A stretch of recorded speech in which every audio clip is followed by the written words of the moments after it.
皆さんのデッキを掲示板で見ることができます。きっと参考になりますよ。Alright, hey guys, hey YouTube. I don't know why, but the timing on the stream thing, they made some changes to the stream, but it doesn't make any sense the way the new title system works. Okay, anyway, let me see, we gotta do some character fights, we gotta do the Miwa stuff, we need to get Battle Sisters done.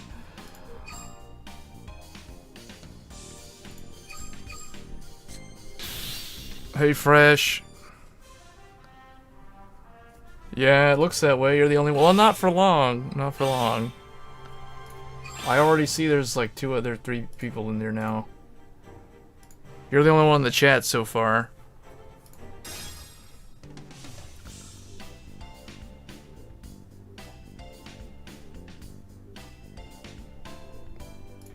Man, is it just me? Or the drop rate... The drop rate on the character fights super annoying. Like, I've been getting really bad luck on the drops recently. Like, they're not giving me those crystals. I still, after so many days of doing like the Masaki character fights, I still only have like 30 crystals. And then I'm working on Tetsu at the same time, and we're up at 77 on him, but I've already done like all 10 for him today. I'm trying to complete Reggie. Oh, you gotta go? Alright, well, thanks for stopping by. I mean, you were here first. We have proof of that. So, thanks for stopping by, man.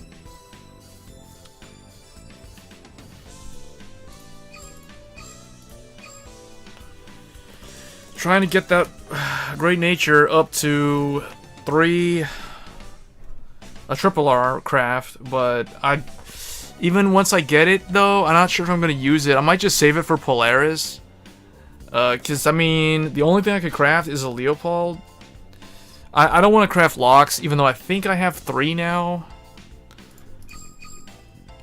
And then Angel Feathers also, it's like, I've been wanting to play as these 2 clans, but I don't have enough of the cards. Well, I mean, I pretty much have a playable Angel Feather deck. It's just not...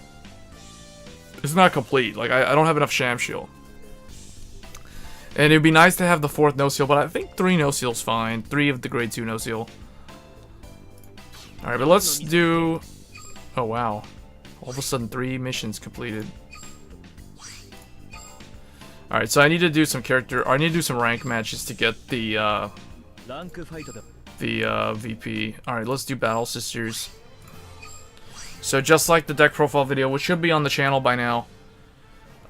This is the deck. 5 crit, 4 draw, let's go. 4 Silent Tom. Oh, what? Rental decks are already gone? Oh, man. Okay. Well, there goes that.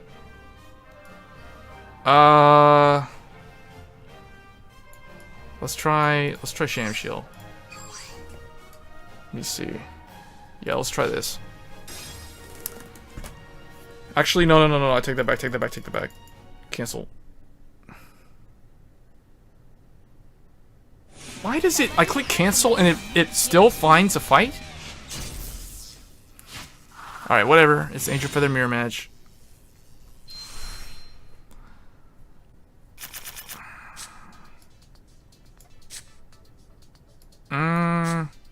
Okay.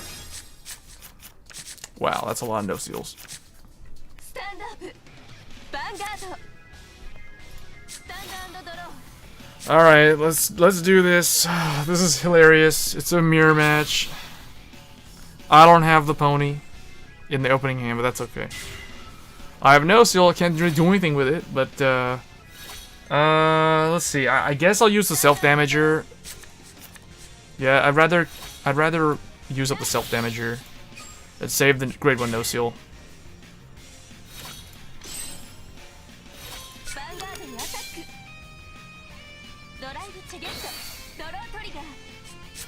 So what I have found with Angel Feathers is you can use 9 draw, or some, I guess, stands or crits, but I don't know. Like, those things don't seem to work out that well in playtesting. Oh wow, I'm already at 8 cards in hand. Hopefully she doesn't try to rush me down. Let's see, that's 12 to 6. So she could call something else down. Yeah, okay, she's gonna try to rush me. Let's see if she calls down the grade 2 no seal. Yeah, I thought she was gonna get no seal. Because she can fish the PG out of there. Or she can get Kyriel. She has the option to get Kyriel now. I might get Kyriel, actually. Yeah. Because Kyriel then can superior call the self-damager, potentially giving her limit break next turn. Well, I mean, she's only at 1 damage, though. The thing is, the... why was she attacking that order? 14 and 12 is the same. I would have gone the other way.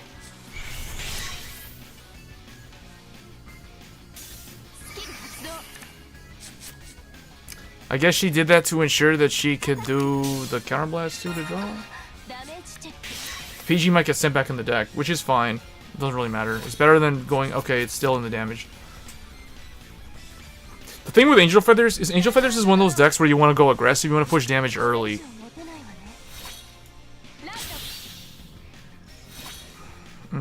Let's see, I got her Ermiel in there. I don't have a grade 3 yet, so I might need to get that. Call this first.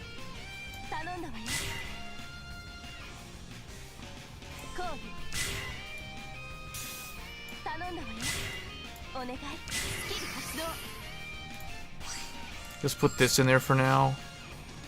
And grab Ermiel. So I have that available.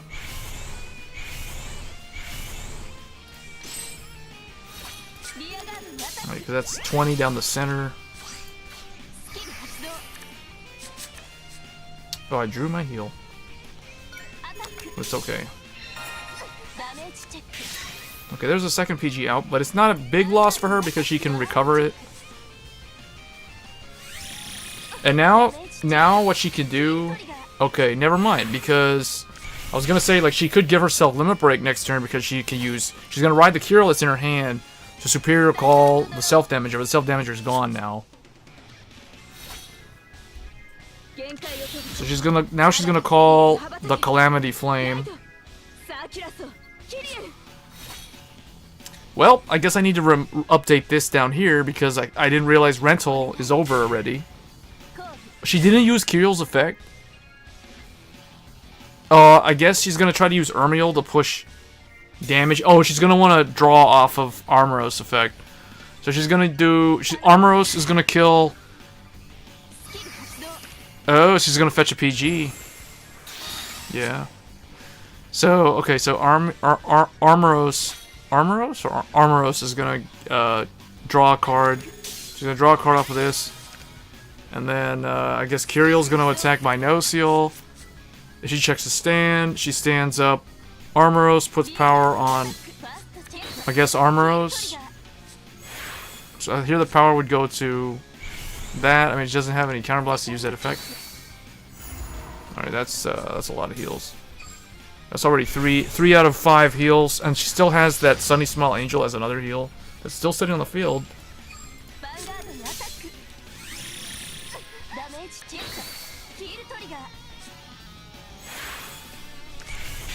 Angel Feather matches. This is the first time I've been in a mirror match using Angel Feathers, so this is pretty hilarious. I don't have the right grade 3 though, so unless we get something, we top deck something that we can use here, and we can't. Okay, so we gotta go Ermiel. Just for the twin drive. You gotta do it for the twin drive.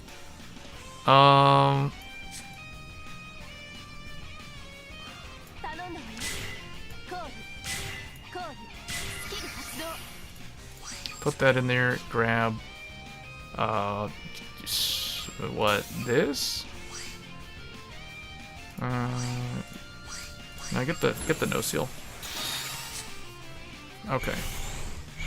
Because I may be able to do some plays with that later. I can fish it back out with the no seal again. So we're gonna do, how am I gonna do this? This.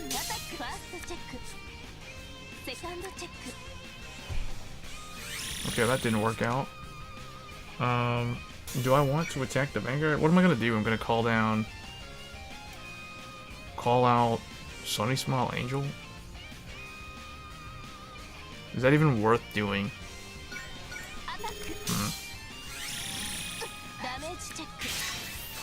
Yeah. So we're gonna use Sunny Smile Angel to go here. That's gonna kill the... You know, that rear guard thing. Actually, can I hit the Vanguard still? No. 14's one too short. I probably should have called the PG. It's okay.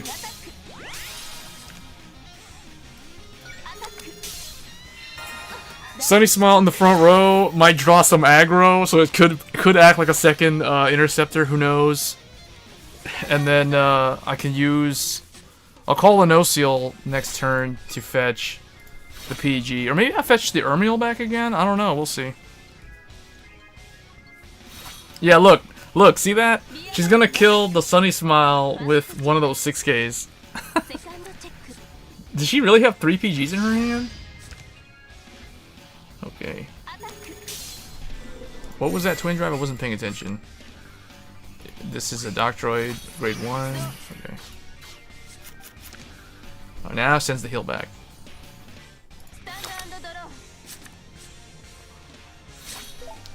Alright, let's get the... I guess the Ermiel again.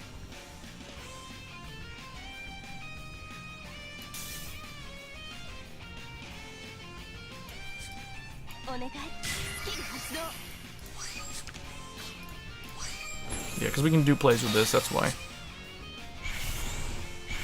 Then Ermiel can fetch the... You know, the thing. And do the thing. So, we're gonna leave that like that.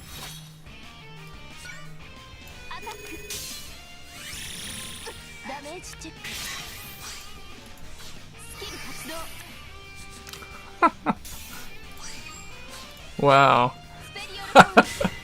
This is so weird. Look at all the ponies. The ponies are so strong. Okay. That's the middle's already 21,000. What is this? 17? 18? That's even stronger. Alright. What is this? Oh man, what? The power of the ponies. What is this? I keep drawing my heel though. That's hilarious. What? Yeah, I knew she had like 3 in her hand because she didn't call anything down last turn. Well, that's 2 gone. I think we pretty much won. We'll see. Okay, she gotta put some interceptors up. That's hilarious. I have another Ermiel to do another silly combo like that again. She does have her 5th heal back in the deck. So she could have... She still has 2 heals. And I've got 2. Well, I got 1.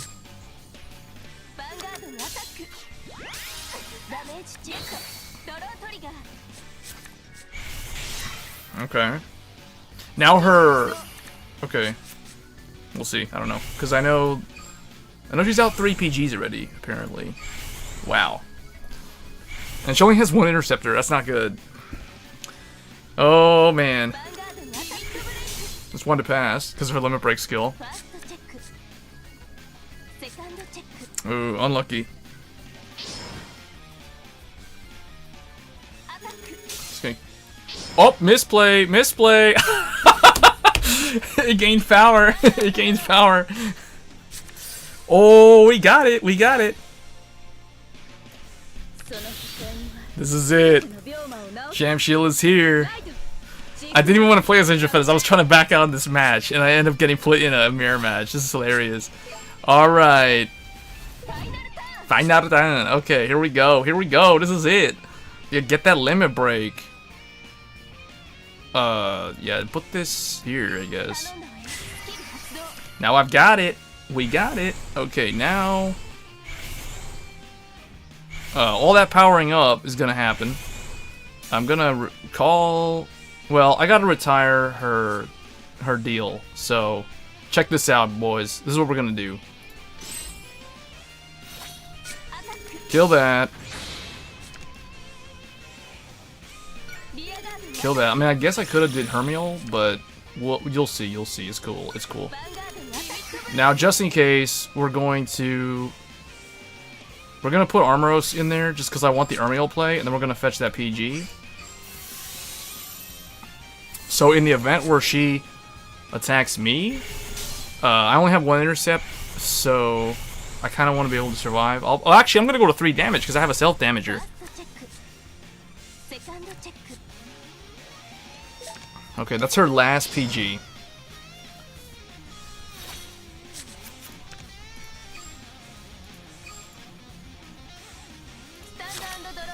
Man, Angel Feathers is pretty fun though.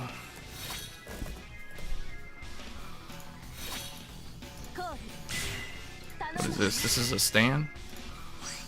And that's a self-damager? Okay. So she's going to swing the 8k into my intercept, and then Vanguard, and then that thing last. This is 19. Okay. I think we're good. The reason why I kept Ermiel is because I can combo off of it on the next turn to fetch our Armoros out.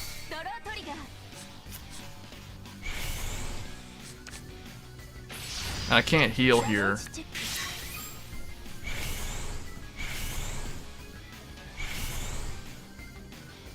They update this later on so that when the Angel Feather effects go off like that, they all gain power simultaneously instead of it having to take time to do the animation 1 by 1 or the calculation 1 by 1 like that. Alright, she puts me in a scenario where I can heal 2 now. We both have 2 heals left. I still have all PGs potentially. She doesn't have any PGs left. So, we'll see how this goes. Did I declare final turn on her? I think I did. Yeah, I already did. Alright.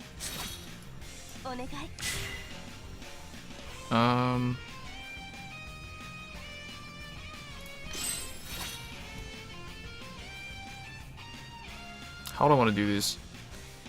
That'll be 9 plus 9, 18 plus 4 more. So we'll do it this way.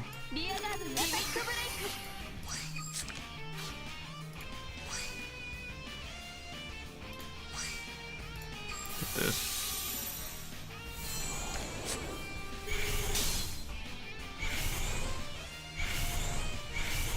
I mean, I guess I should have gone Shamshiel second or last, but it's okay. It's all good now because we're just gonna do this. Check this out.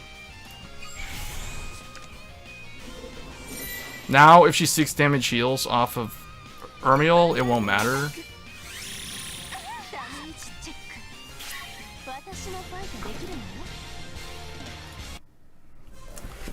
Alright, I had the wrong deck on there. I wanted to play Battle Sisters, but I don't have the deck anymore because the rental system is over, so I have to change that.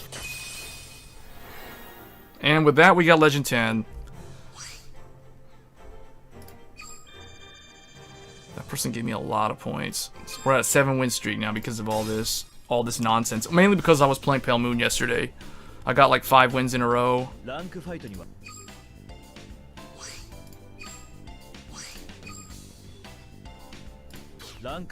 I need to change the deck list there. I need to get the list for the Angel Feathers.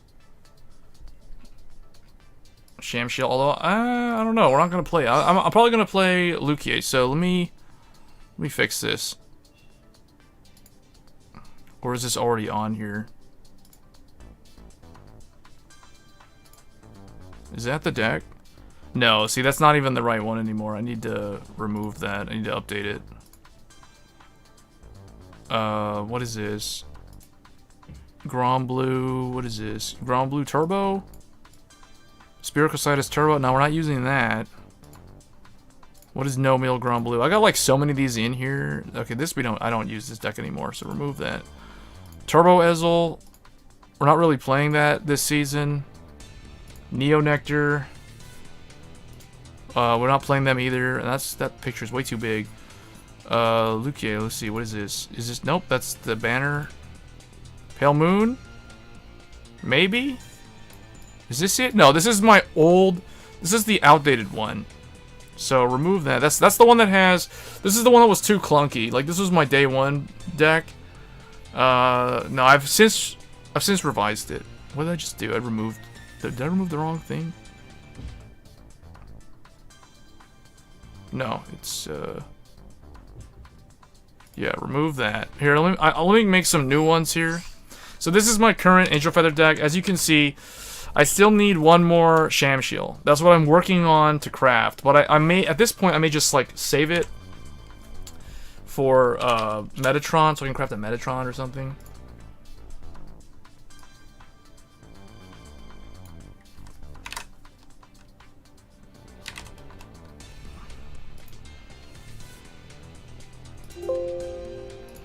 Alright, I'm just... Bear with me here, guys. I'm just making the, I think it's this one? Yeah. Okay, so this should be the deck list. For those that always wonder what is the deck list, they always want to try it out. It's really fun, actually. Originally, I was running stands and draws. I took the stands out because... Honestly, Ermiel is all you really need to extend your attacks. You don't really need stands, so I went to 9 draw, and ever since I went to 9 draw, I've had a lot more... I've had better results with 9 draw Angel Feathers. Now, that may change once Metatron comes out next month, so I may go back to running stands again at some point. Or even crits, we'll see. It just depends on how that deck works. But yeah, I really need to replace one of these with a 4th Shamshield, and then the deck will be done. I feel that like 4 self-damagers are good. I see some people are not running them. Like they only run the 10k and the 8k. But the thing is, the self-damagers help you achieve limit break early. They prevent your opponent from healing potentially, because it can put you ahead of them in damage artificially. I mean, there's just so many interesting things.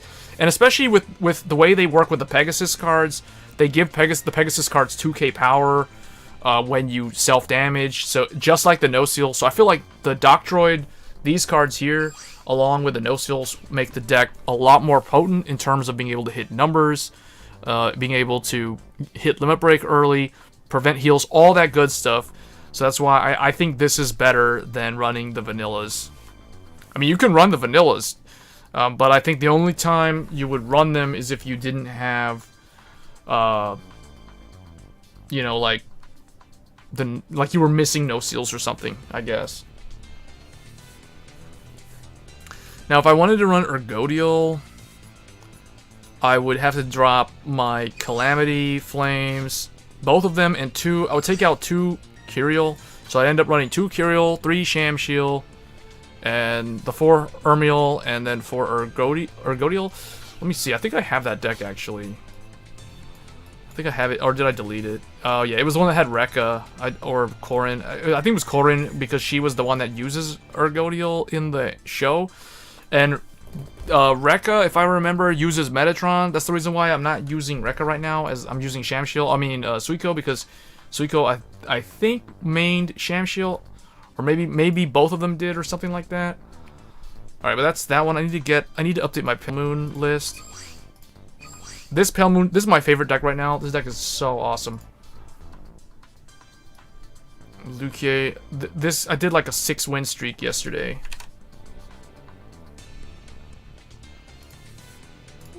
Just to quickly grind out games.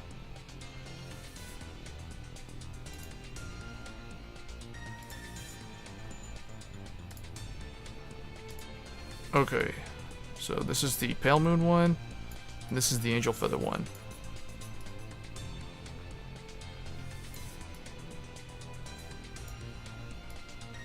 I guess they're pretty even inside. How does that look? Yeah, that's pretty good. I can put the banner back on, actually. Did I delete the banner? I think I did. Oops.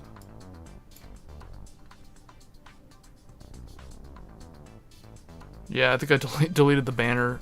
I had the Luque banner there. Let me see if I can get it back. What was it?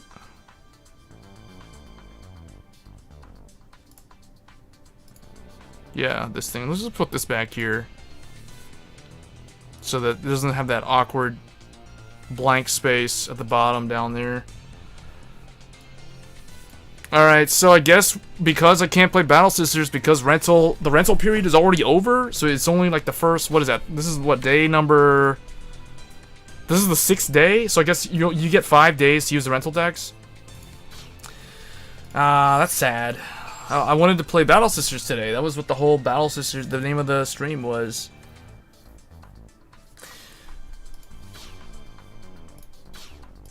Really can't use it? Alright, well, I guess we're playing Angel Feathers then. Or, I guess, Death Army, maybe.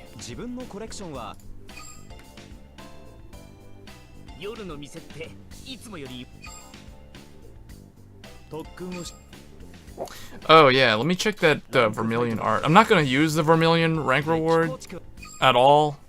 I'm not planning to get 4. The only way if I get 4 is I somehow rank up so fast, casually playing, that I get Vermilion.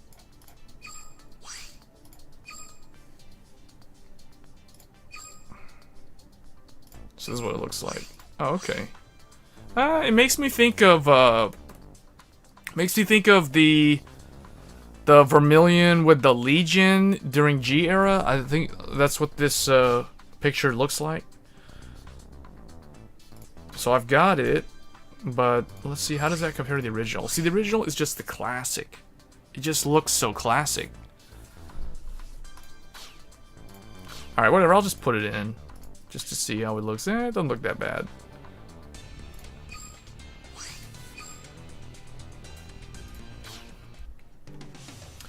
Alright, let's since we can't play Battle Sisters, I'm gonna play as Pale Moon now.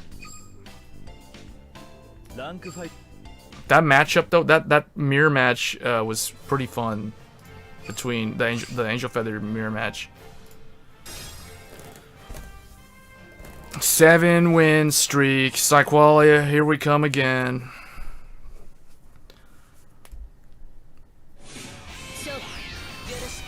I need to change Asuka back to the Valentine's Day one. How do I play this game, Romeo? Okay, Romeo, let's go. Ooh, this is a nice hand. This is a really nice hand. Keep it. Just keep it. Don't even need to fish for Luki. I'm gonna sit on Farah because I've used Farah in the past and it's always worked out. Ooh, this could be Battle Sisters or this could be Soulless.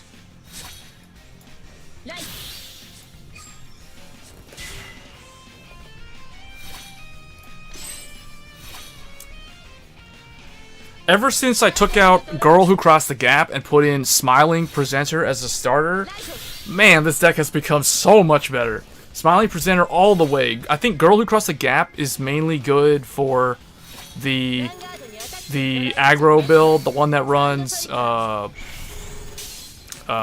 Crimson Beast Tamer, and Barking Manticore and Turquoise Beast Tamer, which is not bad. Alright, here's the thing. We got Dreamy Fortress in the opening hand. I just drew another one, so we're going to ride up to one. So now we have him in the soul when I'm grade 3. We're going to go ahead and get another one in there.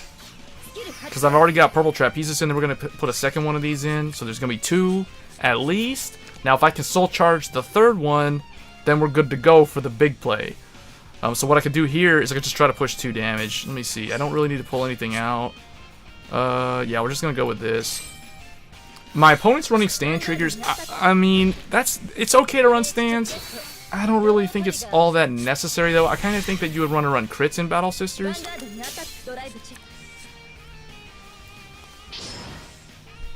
She's running Battle Sister Cookie as the stand and Fromage as the draw.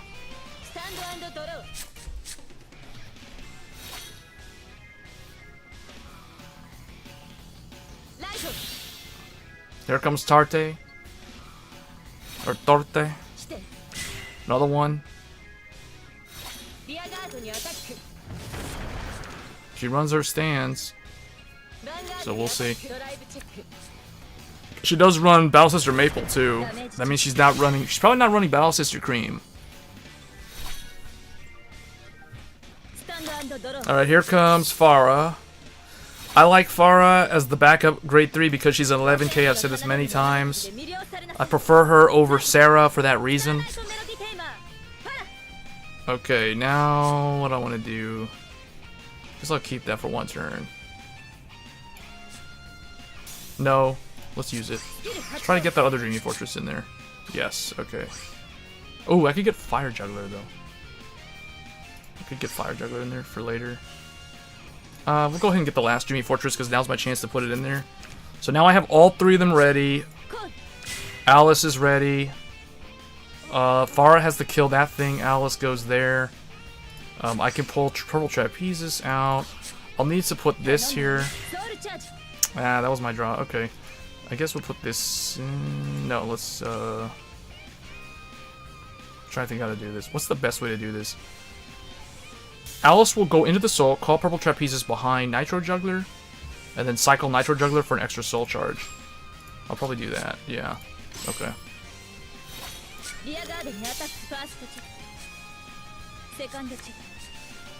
Alright, let's see if she checks a trigger here.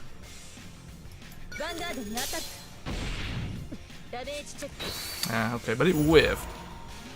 So I can't get... I'm gonna go ahead and grab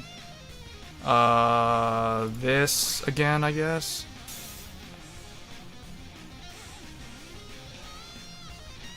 Yeah, I think we'll get the booster because I don't have one. It doesn't really matter. I'm just gonna put it over here. She's gonna have to kill my interceptor.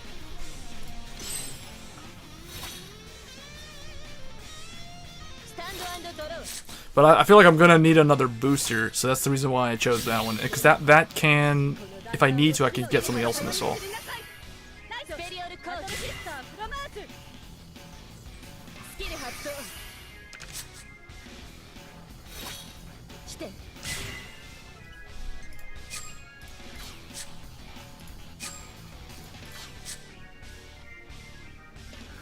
Now, even though I don't have a PG, I have Dreamy Fortress, which can protect me.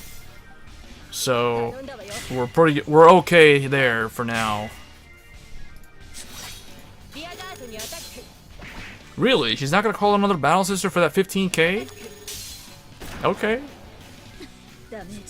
I would have thought that would have been a good thing. There's one PG.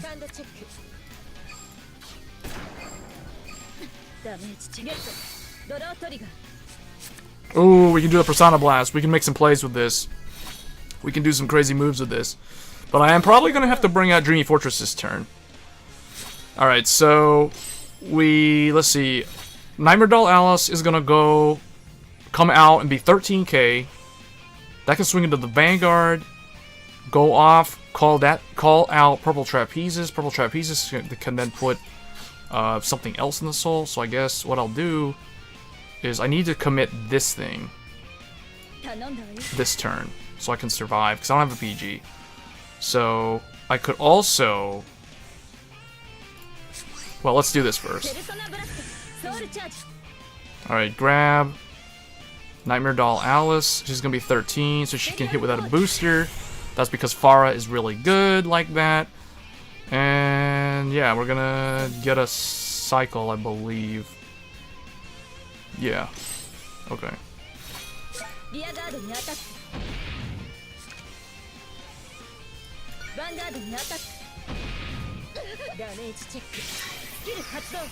Now I want to bring out this. Go here. And then cycle Dreamy Fortress.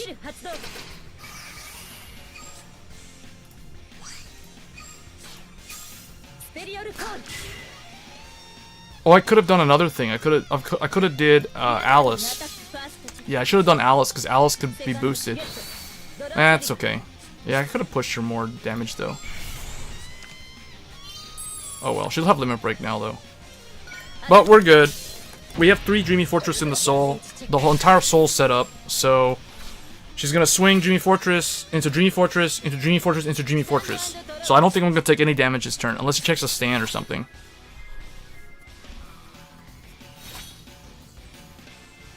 I did do one misplay though. I should have used Purple Trapezes to cycle Dreamy Fortress for Alice, then Alice and Trapezes could have swung 16 into Fromage, and then Alice would then bring out Dreamy Fortress.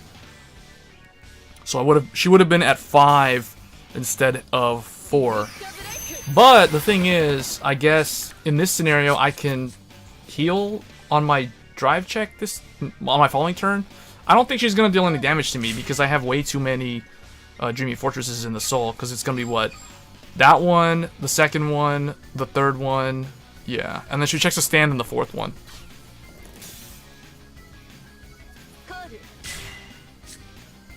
Wait, what? Okay.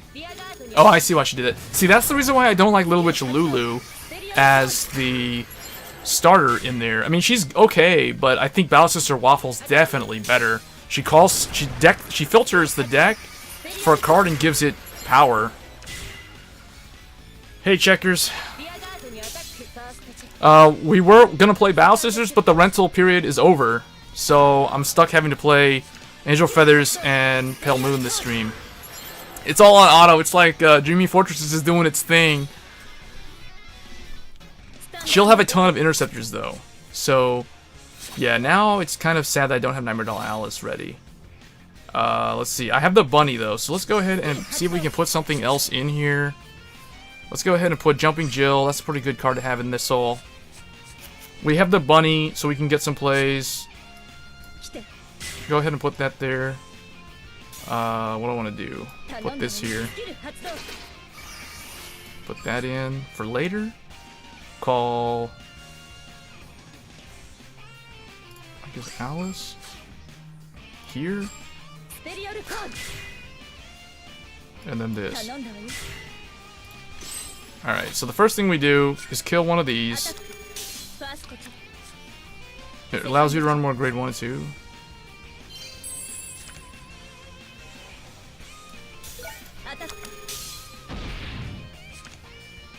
I mean, I guess. Let's do the bunny skill to get purple trapezes. She's at 16. Cycle this in. Get, let's see, she's at 16, so I need 16. And this is why he chose Jill, because Jill will be 12, so he can still hit. So now I've set up 2 interceptors, and I push her to 5. I've been playing the whole match without a single PG all game. Because for some reason, I damage checked one. I soul charge another one off of Farah's Persona Blast. But I think we're good. The only way she can beat me is if she checks a stand. And I think, how many have we seen from her? Only 1. So there's a good chance that she gets a stand here, or a heal.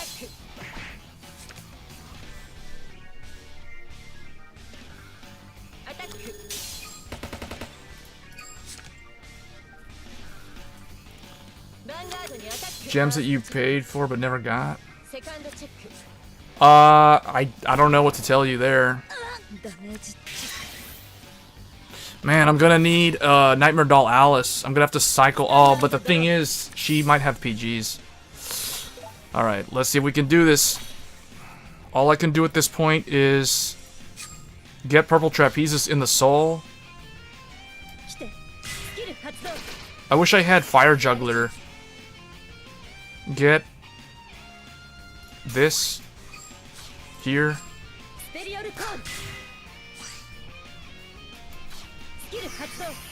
Get me a Fire Juggler in there. And then do that. We need to heal. I haven't healed or drawn into a PG all game.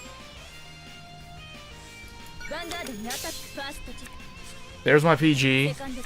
There's nothing. What the? For real? What? Okay, I'll take it. Okay. I won without a single PG that whole game. What the heck was that? That's all Dreamy Fortress. They took my 20 and ran what? Does anyone know? Oh, there was a message about that for. Are you on iOS? Are you on the Apple platform? There was, check the info. There was a message for that. I think they claim they have resolved that issue though, where people, I think people were buying stuff in the store and they weren't getting the items like the gems. But you need to contact them. Go into your options. Go into the menu options. There's a way to contact support. So that's what you'll need to do. Yeah, you have to contact them. They'll look into it. I think there's like a form you have to fill in, like your player ID or something like that. Yeah, you just need to report it to them, and they'll probably fix it. The thing about Game Studio is they're pretty fast at responding to issues and fixing bugs and stuff like that. So yeah, just reach out to them. They'll take care of it. There was like no confirmation that they got it. Oh well, I don't know what else to tell you, man. Yeah, that's pretty frustrating. If there's no confirmation, that'd be pretty annoying if that happened to me.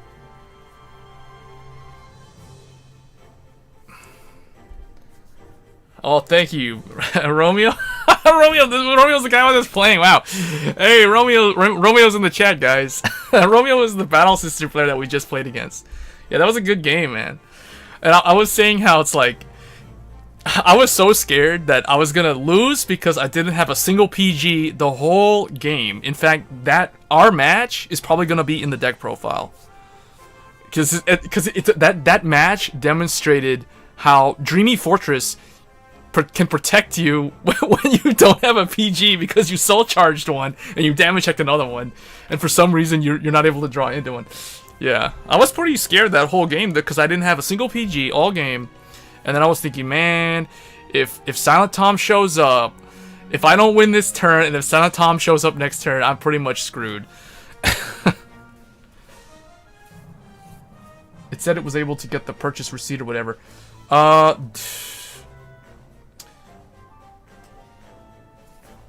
Yeah.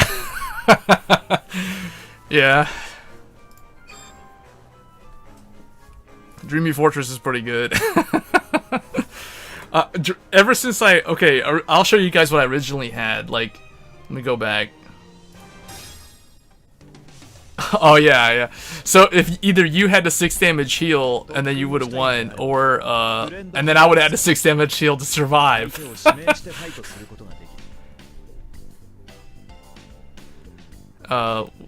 was I gonna show you guys? Oh yeah, originally I had my Pale Moon deck. I tried to use. So this is the deck that I'm using right now. I mean, it's right below me, like right here, but here it is blown up in the screen for everybody to see, like over here. But basically, what I have found originally, what I was doing was I was running, that bunny into Trapezes into Alice. Yeah. Pale Moon is all about the plays. Pale Moon can do some hilariously awesome looking combos. Very flashy clan. I love Pale Moon. Similar to Spike Brothers. But the thing with Pale Moon, the difference between Spike Brothers and Pale Moon, Spike Brothers, you can see things, you can see how things are going to play out.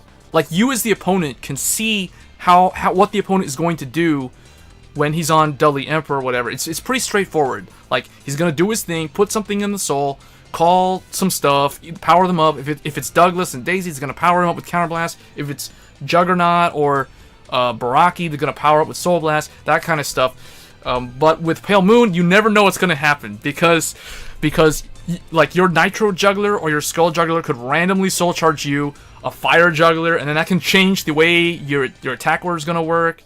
Your Smiling Presenter could put, like a Dreamy Fortress in there, so you have all 3 of them, and then you call the 4th one down, you have the entire combo set up. So, but originally I was running Girl Who Crossed the Gap, and I was running, let's see, I don't think I was running the Bunny, which I think I put back in. I'm so glad I did. I was running the Turquoise, and I was not running this, and I think I was running 3 of these, and I think it was 4 of this. Yeah. I think this is my... and then I was running the Manticore. So this is the deck that I was using before. So if you guys want to see... Like, this is what I built day one. But the deck, for some reason, seemed really clunky. Because, like, Crimson Beast Tamer and Dreamy Fortress would fight for, like, the turn 2 ride. And most of the time, I would prefer to ride Crimson Beast Tamer, so I can ensure that she's in there, and I would prefer to use the Dancing Princess of the Night Sky to search my Dreamy Fortress to put in there. But if it works out either way, like if you soul charge the other one, then or if you have like if you ride Dreamy Fortress, then you can use Dancing Princess to put Crimson Beast Tamer. But oftentimes that would be suboptimal. You wouldn't want to do that. You'd always want to put another Dreamy Fortress in the soul. Okay, that's good. Yeah, they're pretty quick to respond, for the most part. And I thought this deck would be good. On paper, it looks amazing, but in reality, it just seems to lack... it doesn't have as much combo potential, because you don't have the bunny, and also, this deck doesn't have as much... the problem with Girl Across the Gap... Girl Across the Gap is pretty good if you're running, like... If you're on Lukie, you can do almost an infinite loop. It's not really an infinite loop, but you can do a combo with Girl Across the Gap and Purple Trapezes where you can activate her effect. So you CB1, put her in the soul, call Purple Trapezes out. Lukie gains 3k off of that. Then Purple Trapezes will then put like another Purple Trapezes in or something else in, and then call Girl Across the Gap back out, giving Lukie another 3k, then Girl Across the Gap does it again to call another Purple Trapezes out of the soul, you know, stuff like that. So you can do like all these, you can do a combo where you can basically power up Lukie, like basically making her hit for numbers kind of like Ezel, when Ezel does his limit break. But to me, it felt way too slow. What do you run if you don't have, what's GBT? Oh, Golden Beast Tamer? You don't have to run Golden Beast Tamer. I'm just showing what my day one deck looks. This is not what I'm actually playing. I changed this deck. I mean, this deck is okay. I think it just takes a little bit of practice in terms of knowing how to prioritize what goes in the soul. So yeah, okay, I'll show you what to do. So this is what I'm currently running. So I swapped this for Smiling. Ever since I put Smiling Presenter in the deck has almost never lost. It's so weird. Like, you guys saw after that match just now, I'm at like 8 wins in a row, and literally all of them are Pale Moon wins except for that one random Angel Feather win that we played at the very beginning of the stream, because I couldn't play Battle Sisters because the rental period's over, unfortunately. But ever since I put Smiling Presenter in, this thing has filtered so many things. If it puts Dreamy Fortress in the soul, it puts my one Fire Juggler in the soul, it puts a Purple Trapezes in the soul. It puts Jill in the soul, or Golden Beast Tamer if you're running Golden Beast Tamer, which I might try again. By the way, I'm thinking I might try Golden Beast Tamer, because I think it was probably just I didn't have enough practice with the deck. But I do like the bunny though. Man, the bunny can come in clutch and do some insane combos. Fire Juggler is basically the third bunny, but the nice thing about it is it doesn't waste Counterblast. However, the only drawback of it is it has to boost the Vanguard. It can't boost the rear guard, whereas the bunny can boost either one. So that's why I'm running it 2-in-1 like that. And then this, I guess this can technically stay in the deck, but I took it out completely for Jill and another Nitro Juggler. So 3 Nitro Juggler and 2 Jumping Jill. And then I think, and 4 Dancing Princess of the Night Sky. And then that's gone because I don't have the Crimson Beast Tamer, so in that case we run the 12k attacker. Now I guess I could run a Sarah also. Sarah is pretty good, but I think Farah is better. I've said this in the last stream. A lot of people are recommending you play Sarah. Sarah is basically Goku, Reindeer, that one thing in Narukami that's a Goku clone. Basically, it's an Asura Kaiser. It's a thing that when your drive check reveals a grade 3, something's gonna happen. That's what she does, and that's pretty good. She also has the additional effect, or when she's boosted, she gets plus 3k. So, you know, I mean, that's okay. That's good if you run something like Turquoise Beast Tamer and Crimson Beast Tamer, but if you're not running them, you don't really need them. So I don't really need this. This is more useful most of the time because you can just use it to, you know, when the opponent's at 5 damage and you just top deck this, call it down into the open rearguard circle and then swing with it 12 into the 11. Most people aren't running cross rides this season, so that's the reason why. And MLB is also kind of, I mean, it's still kind of there, but in global, surprisingly, I haven't really encountered MLB that much, which is really, really refreshing. I'm not going to complain about that at all. So yeah, so this is basically like the master build. This is the secret build, the secret sauce. This is the Psyqualia Pale Moon build right here. It's the Dreamy Fortress build. You can play Golden Beast Tamer, or not Golden Beast Tamer, Crimson Beast Tamer if you want. You'd have to take out basically Jill, a Nitro Juggler, and if you want to run 4 of her, then you drop a Dancing Princess. But I don't think it's necessary. I've been running this build, and this build seems so good. Now, some people might ask, why don't you play 3 Jill and 2 Nitro? The reason why I go for 3 Nitro and only 2 Jill is because the 12k attacker doesn't really need to be a 12k attacker early on, but you do need to set up the soul early on, and the fact that he soul charges just helps you set up soul. Even if he soul charges as a PG, he's putting something in the soul. If he soul charges as a heal, that's Nightmare Doll Alice, so it's not horrible because Nightmare Doll Alice is the thing that allows us to get extra attacks. People might ask, why are you running Farah over Sarah? I've said it before, I'll repeat it one last time. First of all, Farah is an 11k body. That is one of the biggest weaknesses that Pale Moon had in their debut. Mistress Hurricane was their only 11k Vanguard, and that was like one of the bad Vanguards that you didn't want to use. And it was only 11k if you had 6 or more soul. So Farah is always 11k, just like Lukier, so you gotta run your 11k Vanguards. She also is extremely good with Nightmare Doll Alice. I think that last matchup with Romeo demonstrated how potent Farah and Alice are in combo, because you Persona Blast, Soul Charge 2, call out Alice, or, you know, whatever. But in my case, call out Alice, and then Alice becomes 13k. That means Alice can now swing without a booster, hit and then counterblast, go in the soul, and just can start the whole combo without you having to waste your booster.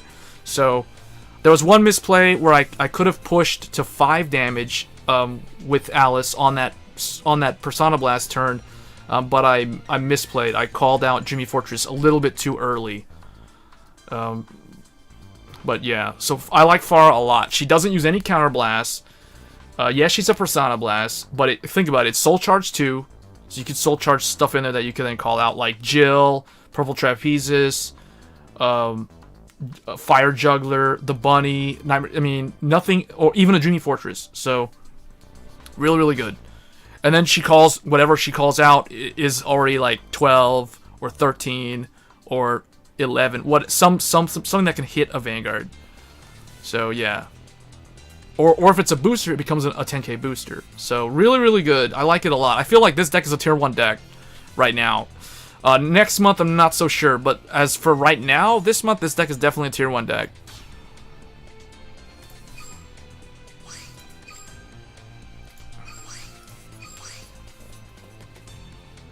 Yeah, but dude, you run Jill.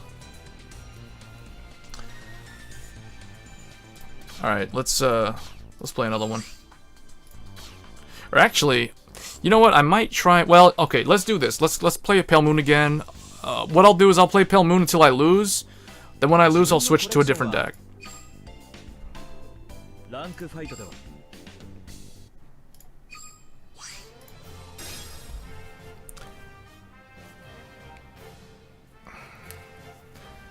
Yeah, I don't really think there's a reason to skip any of the sets. Because as long as you play, the only time you want to skip a set is if you absolutely don't like any of the clans that are coming out, and you are too busy to play the game. So you'll just like casually do the dailies and have enough resources by that point to, you know, do whatever. So this is actually a pretty good hand. Your ideal first ride is purple trapezes, because that ensures that she'll be in the soul. スタンド&ドロー Alright, Narukami is one of the best counters to Dreamy Fortress. However, it's not a foolproof strategy, because even if, like, okay, even if they use the Desert Gunners to block Dreamy Fortress, or to ignore him, if they do Vermilion's Limit Break and kill him, he's still gonna activate, and then they have to waste their Desert Gunners to attack him anyway.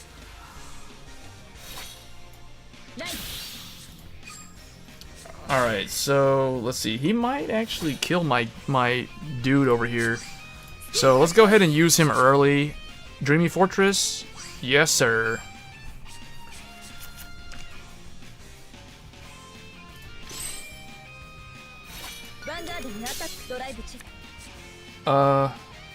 Okay, cool. I appreciate that.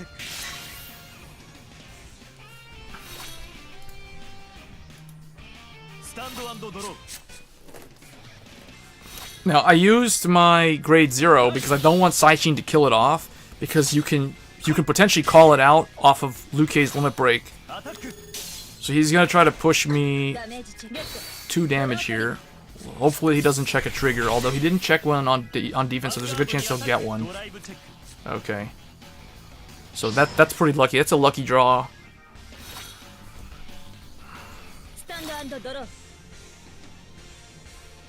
Alright, now what I'm gonna do... Oh, unfortunately, I don't have any other grade 2, so I have to ride this. Which is... not the best thing. So if I go... I can't really do anything with this except attack his Interceptor, so... I don't want to call my PG out, or I don't want to call Purple Trapezes out yet. So... we'll just have to wait it out a turn. He's gonna have 4 cards in hand because he has to ride his grade 3. So, with 4 cards, I mean, I can see him calling down a 9k, and then maybe a grade 3 with a booster behind it, or the other way around. Yeah, so there comes the... okay, so that's all he had, okay. So he runs Gyres. Or Jiris.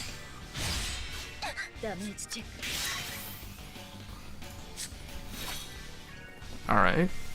So if I draw Farah here, then I'm gonna ride Farah. If not... oh, we drew Farah. That's good, because that can actually... I can't limit break this turn, so we're gonna do this. Because she will help me build Soul for my limit break. She could potentially also call Dreamy Fortress out. So... let's see. Let's go with Alice into Vermilion. Call... this... and then I guess call... hold on. I could get... yeah, I can get something else there.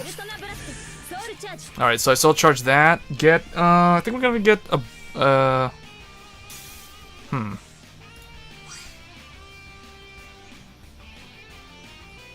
let's get, this for now. And then put this in. And then I want to call out... I guess I might call the grade 0, although now... because he could retire my thing. I'll get Nitro Juggler. Okay. So I need Farah to attack. We'll just go like this. What's in there again? Okay. Do this. He checked the draw. Alright, well his hand's low, so he had a good chance of getting something. So what I'll do in that regard is... I guess... let's get Luki out. Put her here so that she can kill that thing over there.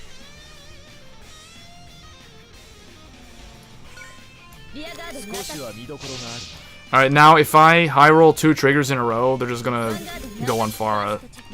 There's one. Let's see if we can get another one. It's kind of high roll, but let's see if it actually happens. Okay. This way, I don't know. I have one interceptor. We're both at 2 damage because that lucky heal, but the tempo seems kind of weird right there. I think what he's gonna do is he's gonna use Saishin to kill Purple Trapezes this turn because he probably doesn't want me to cycle that.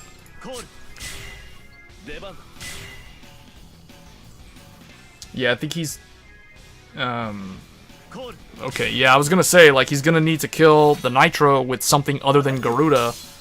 So here he's going to swing Vanguard, and then retire Purple Trapezes, and then he's gonna swing... Well, it depends on if I check a lot of triggers. He does run Jiras at 4, it looks like. That's what, 2 Jiras now? 3 Jiras? Jiras and Dungri, interesting. Alright. It would be nice to have a Purple Trapezes in the soul, but we don't have it. So we're definitely going to do a limit break next turn because we need to rebuild the board.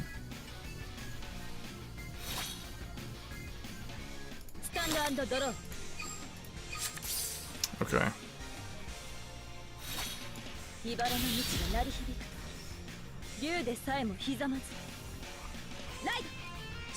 Here we go. Let's see. I can call Dreamy Fortress just for 1, I guess. We didn't draw into any Dancing Princess this turn. That's the reason why, or this game. That's the reason why. But yeah, I need to put Dreamy Fortress in there in the front row, and then I need the 0, and I can call out a 3, which will be Alice. Or hold on. What's in there again? Oh yeah, Alice. So yeah, do that. Okay, so Alice, the 0, and this thing. 1, 2, 3, the 2, the 0.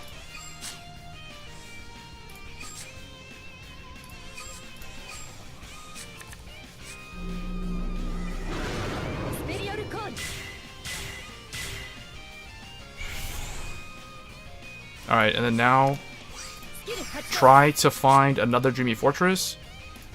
Alright, that's okay. Put this in. So I have Purple Trapeze, just needs to go in there. Oh, we're about to run out of time. See, that's the only thing. Is you gotta make the moves quick.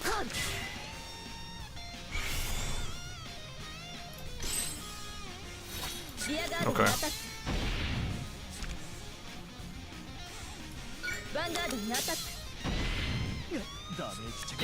Man, he keeps checking defensives. That's okay, we can hit over that. So call the 0.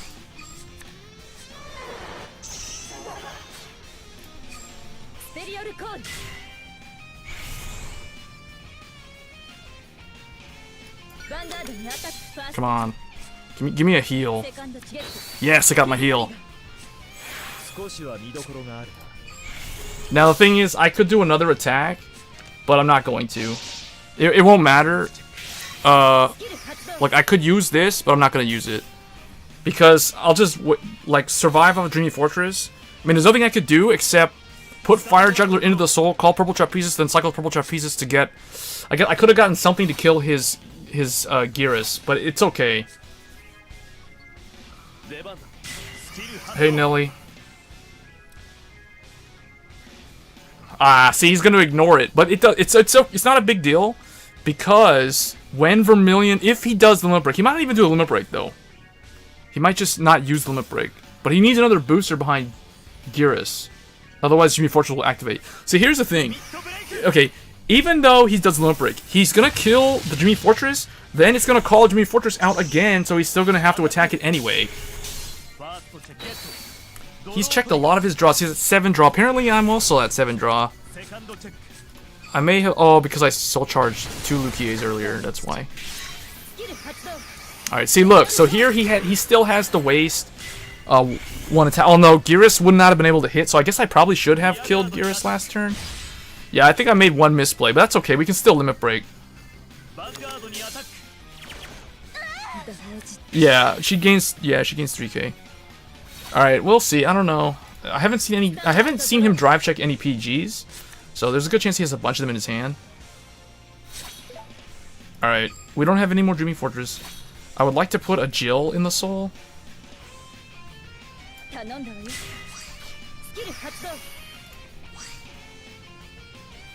Yeah, get a Jill in there.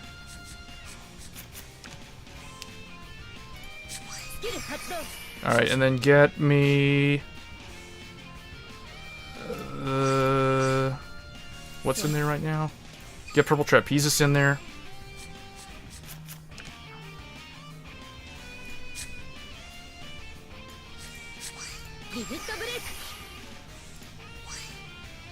Get Alice and... this. No, not that. This. Man, I'm gonna run out of time again. This isn't the combo I wanted to do. I still need to do one more thing.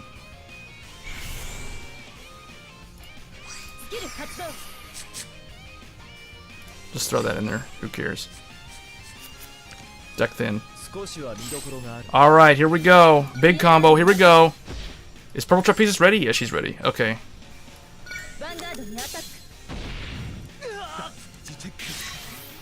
Oh, I'm out of Counterblast. Alright, well, it's all on Fire Juggler now. Come on, Fire Juggler. Yeah, we got Fire Juggler now. Nothing to put the power on, though. That's kind of bad. But he has the PG, so I have to form a 16k column.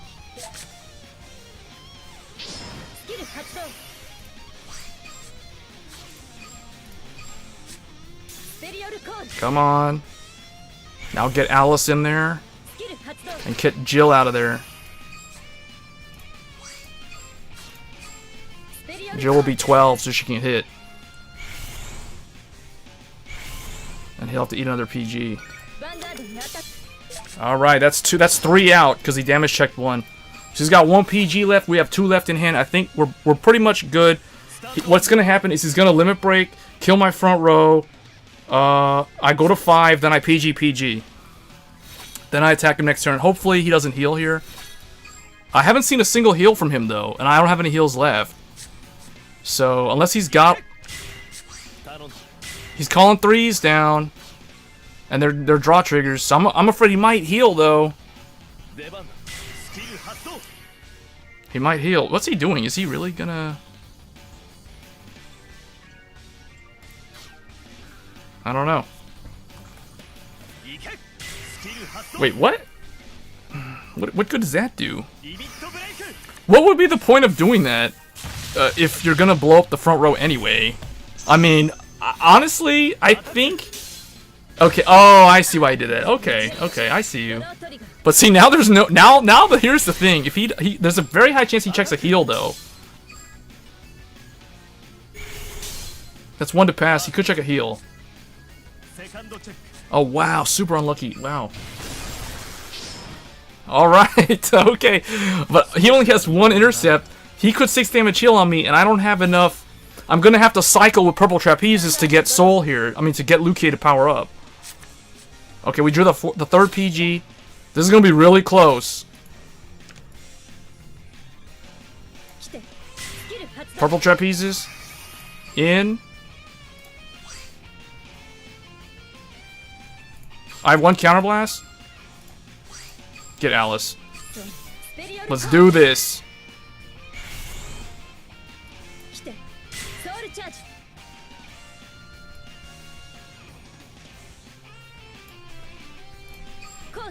Here we go. This is it, people. We're going for game.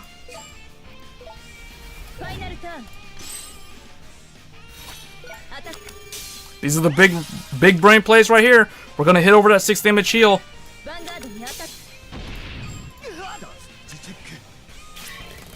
That's it.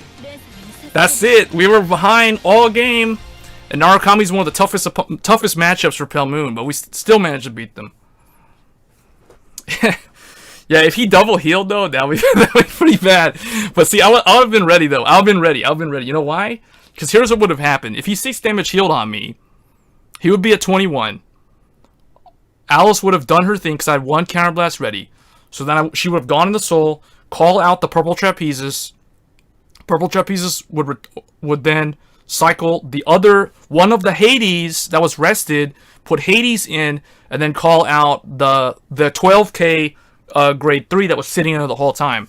So then that would have been 12 plus 6, And then any trigger, and then the thing is, keep in mind, Lucia was already going to hit for 21. She would have been, what, 24 or 27? Yeah, Alice would have made her 24. Then Purple Trapezes would have made her 27. So any trigger, if he double heals, then if Lucia got a trigger, and I think I had like 2 heals and 1 draw left, or 2 draw. I was at 7. Yeah, I had 1 draw left, or 2 draws left. So yeah. Yeah, that was a really good match though, man. And now we're 9 wins.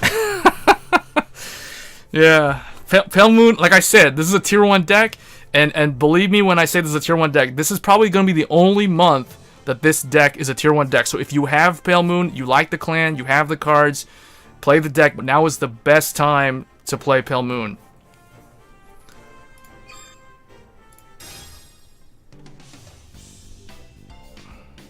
Yeah, I'm waiting for the raid up to complete my Battle Sisters and my Reggie deck.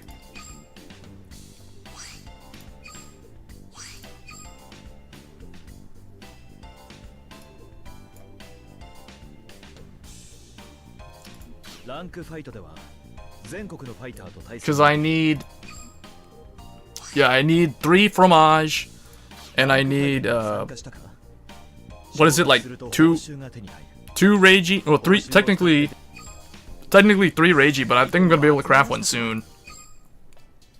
Let me see. Let me show you guys. So out of all the decks from this set, this one's not done. This is my new build that I had, my substitute build, because I don't have 4 Reiji and 4 Chariot. I only have 3 Chariot and 2 Reiji, but I'm so close to crafting a 3rd Reiji, so I kind of just left it with the 3 Reiji like this. But this is what I came up with for now. So I put Dark Lord of Abyss in because and I'm running him as a stand trigger. Because I figure if you have rear guards that gain critical, like with the bike and the carriage and the chariot, then you can run stand triggers and the deck will be super scary because they're just gonna PG, and then like you check a stand and they basically lose because that's 2 damage on the rear guard circle. Very similar to how Locke's Great Nature plays, where they kind of run stands in Great Nature for the exact same reason, crits on rear guards. So I feel like stands are pretty good in Dark Irregulars. I haven't tested it out yet, but I kind of think that it would work out. Now, one thing I did change is because this guy is Counterblast 2, I had to drop Gwen down to 1. The other thing that I was thinking about is the way the chariots work, and the bikes and the carriages, the way they work, you have to play this deck kind of like variants in V-Series. If you know what variants are, anyone who's familiar with the current card game, for the physical card game, Vanguard, variants are a archetype within the Dark Irregular clan. Basically, the way they work is like, it's just like how this stuff works. Like, if you have 3 or more in the soul of the card, something happens. Basically, you gain some continuous effect.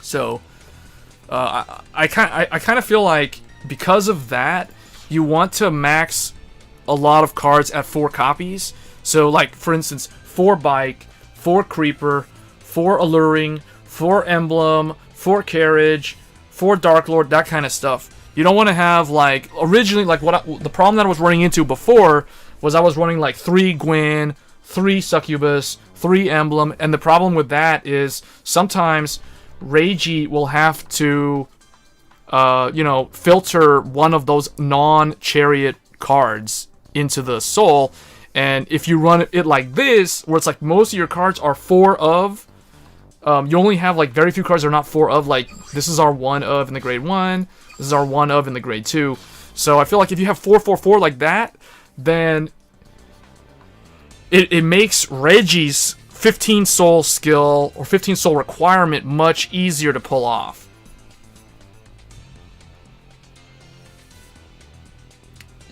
Yeah. But ideally, the deck would look like this. Like, if it was completed, like, obviously you'd have Reggie at 4, so you'd be running 4 of him, you'd be running 4 of this, you wouldn't run this, and then you would run Amon at like 3. Yeah, so something like, and then this would be a draw, this would be the heal, and that would be it. So, I mean, I guess technically you could run this as a stand though. Or you could run Reggie as a stand. So you could do, yeah, I still kind of think stands in DI, particularly this build, can benefit a lot from stands. This is one of the few decks that stands make this deck insanely crazy. So 5 draw, 4 stand, 4 heal. I think it works that way because when you think about it, the other problem with DI is that they can deck themselves out. So when you run 9 draw plus all the fast soul charging, your deck can like thin out so fast. That's why I feel like 4 stands is okay. I mean, you could run like 3. You could run Amon as a stand if you want to go like 3 stand, or NLK as a stand. But I feel like if you're running 2 stands in the deck, that's kind of, you know, it's a very rare gimmick. So I don't know. I might try it out at some point, but I can't. Unfortunately, the deck's not done. I'm gonna wait until I can craft my 3rd Reggie, and then I'll try running this deck on ranked. So I'm not gonna save the changes for now. I'm just gonna leave it with the Dark Lord.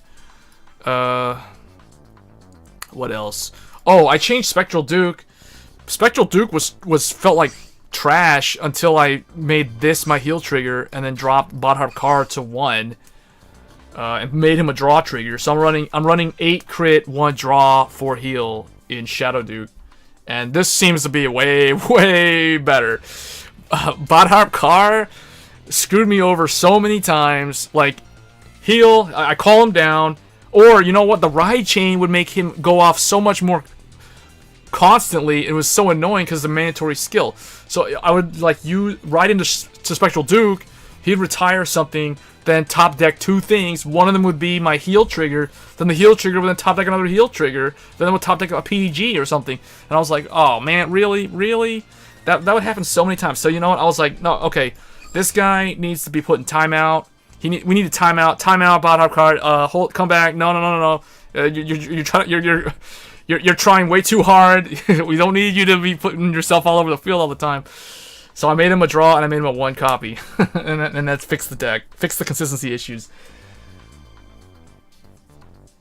Stands is, do you have enough power to actually utilize the stands? No, here's the thing. You have to remember something, though. With DI.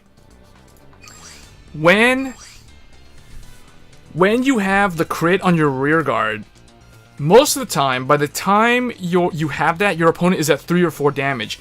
And that's because it takes you so long to get the requirements, right? Like, I think I've only played like 2 games where my bikes were set up fast enough that they had the crits. And then here's the thing, like if they're at 3 damage and you swing into the Vanguard with your crit rear guard, they automatically PG or they're taking 2 damage. And then at that point, you don't care if you're checking the stand or not. If they took 2 damage. Now, if they PG you and you check the stand, well, guess what? It's just like Shadow Duke. Now you have the bike with the crit swinging at them again, and they don't. And it doesn't matter that it doesn't matter if you have a booster or not because they PG'd. They didn't take any damage. They're still at 11k, right? So.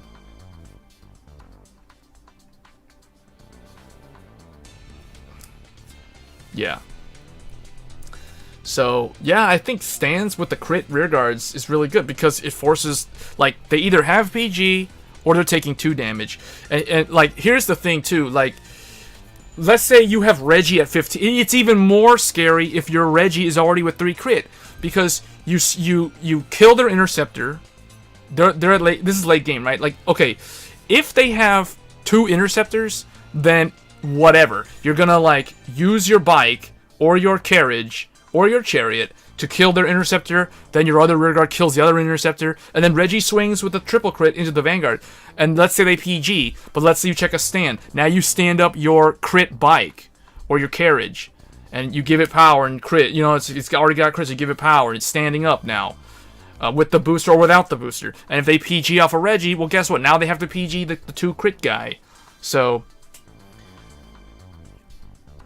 yeah, man, I feel like stands in DI. No one's trying it out. That's what's crazy. Like, it's more consistent than Locks in Great Nature, because Locks is Persona Blast. This thing, like, you literally have 4 cards in the deck that have constant critical in late game. You have the bike, you have the carriage, you have the chariot, and you have Reggie. You have like 4 dudes. And on top of that, I'm running this guy, and this guy has Persona Blast and crit also. And he can hit over 6 damage heals. So, yeah, I think you gotta run stands. Stands and not all stands, obviously not all stands, but like no more than like 4 stands. You can run like 3 stands or 2 stands to try it out, but I think 4 stands is probably where you want to go on this. Yeah, try it out and let me know. I'm gonna hold off until I have 3 Reggie to play the deck, because I feel like with only 2 Reggie, the deck is not consistent enough to be worth focusing on Reggie.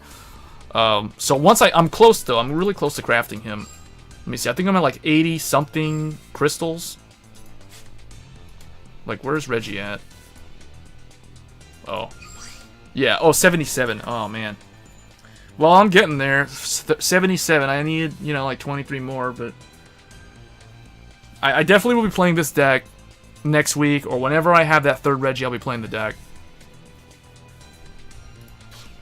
The other thing, too, about DI is DI has so much 11k base Vanguard power, it's insane. 11k. 11k. 11k. Even 11k. Everything is 11k except for the chariot. And this thing's rarely ever the Vanguard. And the thing is, if this dude is on the field, this thing gains power for all the other chariots in the soul. Have I played against Death Army? No, I haven't seen anybody playing Death Army. I have the deck. I haven't played it yet, though. I've got it here. It's done. 100% done. I had to craft only 1 triple R. I was missing 1 of this. I pulled 3 of them and I crafted. I didn't even realize I pulled, like, as many Death Army cards as I did. But basically, I got Indra and Death Army without even trying. And then I also got Spectral Duke without having to try. The clans that I had to throw a whole bunch of packs and gems into the game to pull was Lukier. Lukier took me a while.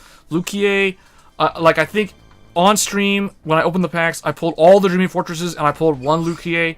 Then I crafted the second one, and then I had to pull like 2 more off stream. I had to buy the 6,000 gem thing, and then off of that, then I pulled 2 more Lukier, and then I was done. As soon as I pulled the second Lukier, I was done. Like, I was like, okay, now we're opening no more packs, no more. Sorry, Reggie, spent way too much money. Forget it. We're done. The queen is here. We're done. It's like I'll simp for Lukier, right? But I'm not gonna simp for Reggie. Sorry, Reggie. We'll craft you. We'll get there eventually. We got it. Don't worry. You'll be in. Don't worry. I wasn't playing. It feels like you just do. Yeah. I mean, it's like whatever, right? It's like the game. Like day 1, the game handed me 4 Indra, and it was like, play Indra, please. I'm like, okay, I'll play with Indra. I'll put Vermilion in with them. Or I might run 1 Vermilion and 4 Kali for max noble consistency for the nobles. But here's Indra. He's there, just waiting. He's waiting in line. And then we've got Death Army's also waiting in line. The one deck that I'm kind of sad that I almost kind of want to wail on, but I'm waiting for the raid up, and hopefully the raid up shows up. Because if the raid up banner comes later on this month, I definitely hope that there's one for OTT, because I need Fromage. Fromage was the 1 triple R that I did not pull a single copy out of like 200. I opened 200 plus packs. I think I opened like 220 or 200, somewhere between 220 and 240 packs. And I didn't pull a single Fromage. The 1 Fromage that I have is the one that I crafted. I only had enough material to craft 1. So I was using this deck as a rental. And unfortunately, I can't use it anymore, so it's kind of sad. How many? Yeah, well, there's a stream delay, but like I think 200. I want to say like 233 or something like that. So, somewhere around there, like 200 something packs. And it's crazy because it's like last time Like back in June, I think I opened like 150 packs, and I pulled all the Shadow Paladins in like just 150 packs. I had to craft one Nemain, and I crafted her like the second day because I already had the materials. Because you know, like that Ren was a new character. You just do the character fights up to very hard, and then you already have almost enough material to craft the triple R. So then it takes like a day or two of doing the character fights to get the rest of the crystals. So I literally pulled everything for Shadow Paladin in the first day. It was ridiculous. I also pulled an SP MLB and 4 MLBs and 3 Dotes.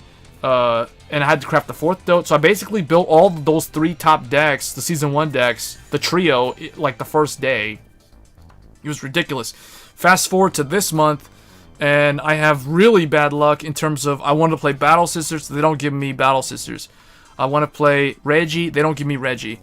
They gave me Jimmy Fortress, so I can't complain. They gave me Luki 1, and then I had to like whale in the game and get 2 more, and then craft the 4th one. It was a challenge fight for it, but I was hoping someone could hold my hand and teach me. For which one? Oh, challenge fight for... Oh, you mean Battle Sisters?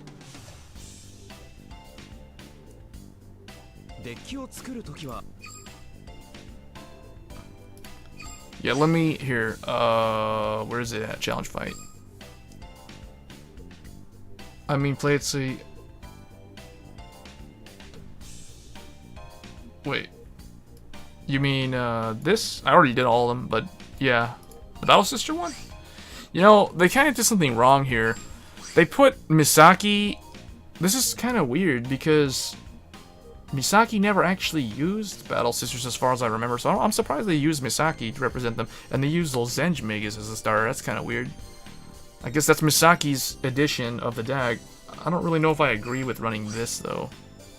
When it attacks Soul Blast 1, discard a card from your hand to have one or the other. Like, why? It makes something else 13, not itself. So I don't know why that's in there. Everything else is everything else I agree with, except... I mean, if it's Misaki, why isn't she running Silent Tom? Oh, Death Army?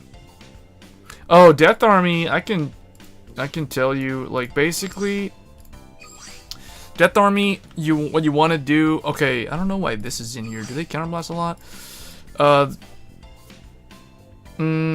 I'll show you my Death Army deck. I don't really know if this is a good example, but I'll show you mine. That could be okay. But, where's it at?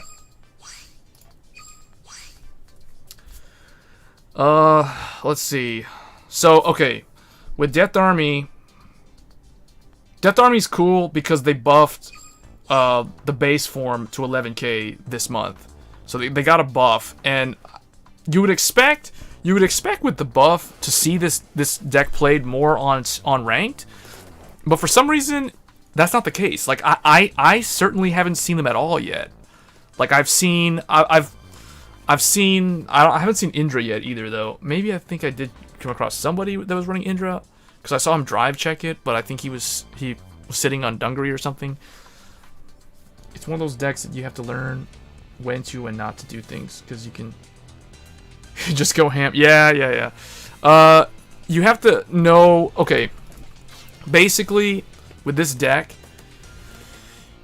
you have to know when is the right time to power up your rear guards in a way that they can hit over your opponent's either 6 damage or just a damage trigger in general. That's basically what it's supposed to do. So it's the way I look at Death Army is I look at it like it's the inverse of Spike Brothers, because Spike Brothers powers up their stuff during the battle phase, regardless of whether they check triggers or not. So that it makes Spike Brothers aggressive, and it makes them consistently aggressive because it allows them to hit over defensive triggers without they themselves checking drive triggers. Death Army kind of does the same thing. The only difference is they power up during the main phase, unlike Spike Brothers who power up during the battle phase. However, they have inherent restanding abilities. Death Army Lady and Death Army Guy can restand during the battle phase. So if you power them up, although I don't think you can. Let me think. Is there a way to power them up? Oh yeah, the starter. The starter can power them up. You just rest them to have them gain 2k. So basically you can do it like twice to give the column like +6 so they can hit, or I guess +8 or whatever, so they can hit over, because you do it to both of them, right? So you use pawn to rest Death Army Guy and Lady. So Guy's now 9, Lady's now 11. So that's 9 and 11, and then you do it again after you stand them up with the, where is he at? The Bishop, I believe. Yeah, you use Bishop to CB1, stand them up, then you use the pawn to rest them again. So then it becomes 9 becomes 11. So now the Death Army Guy is 11, Death Army Lady is now, 13. So that's a 24k column. So now you have a call, like, and then when you check a drive trigger, they both stand up. And if you give them power, then, now they're hitting for like 29. So, is that sort of thing. So you gotta know, like, what's the best time to do that skill, though, to use those resources.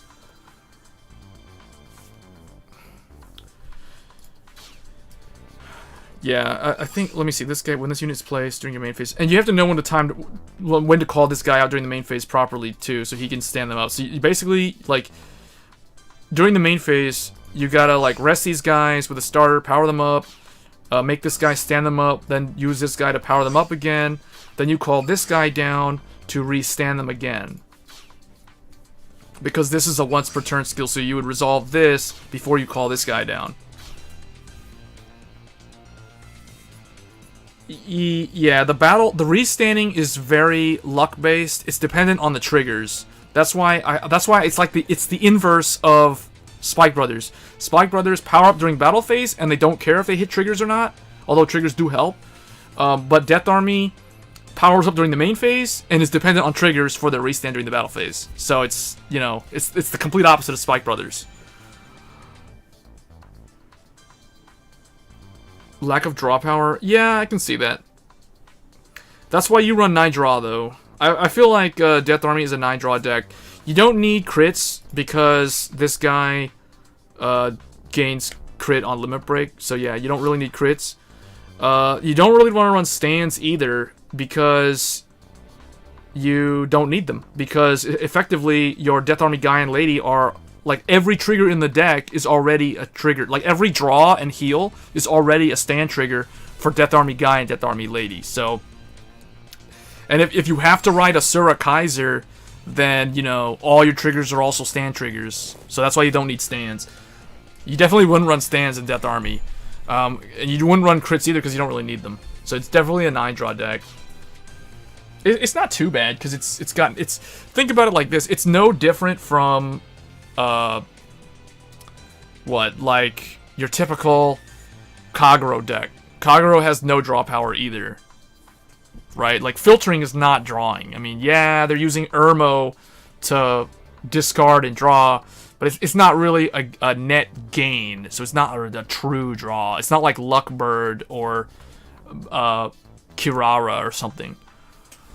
Guy is a great one and only for ladies. Yeah, but you can use Guy as an attacker. I've used him as an attacker in a few games to rush. Like, I've made him 11k with the pawn skill to make him 9, then stand him up, then rest him again, make him 11, then stand him up off of the grade 2 guy skill, or off the limit break skill. So you can use him as a swing, as an 11k.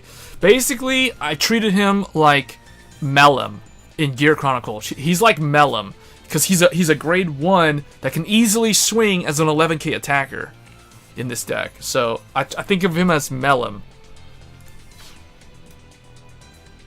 And then this thing is also another restander. This is your heal trigger. This is another restander. It's not like you just have Lady and Guy. You also have the Commander. Commander is the 3rd card that restands. So you do have him as well. So you have 12 cards in the deck that can restand. You got 12 restanding rearguards. Now, if you don't want to run Jack, you could run Kirara, but I definitely recommend running Jack over Kirara. The 11k body is really good. If you have to ride him as on turn 2, it's not terrible. Then you could potentially rush him down because when he's boosted, he gains 5k. So, you know, he's a good wall. He's like how I run one Ghost Ship in Grand Blue. Same idea. This is my 11k grade 2. And his restraint is relatively cheap. It's Counterblast 1. So, I mean, the only thing that Counterblast in here is this. And then when you do the Limit Break skill, that is CB2, so that is something to keep in mind. That is hefty resource cost management that's required for this deck. I mean, I guess if you really didn't run Jack, either because you don't have him or whatever, then I guess you could run... I wouldn't run Kirara, though, because I think there's not enough resource counterblast for her. I would run this thing. I'd run... Or you could run this. This could be pretty good. At like 1 or 2. Even the challenge fight deck has 2 of these in there.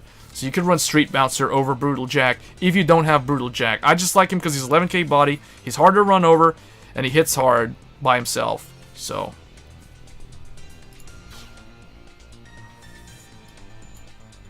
yeah, it's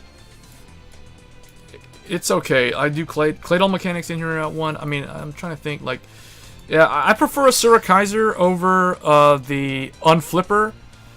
I don't care about the countercharger because I think Asura Kaiser is way more useful if you have to ride him as the Vanguard.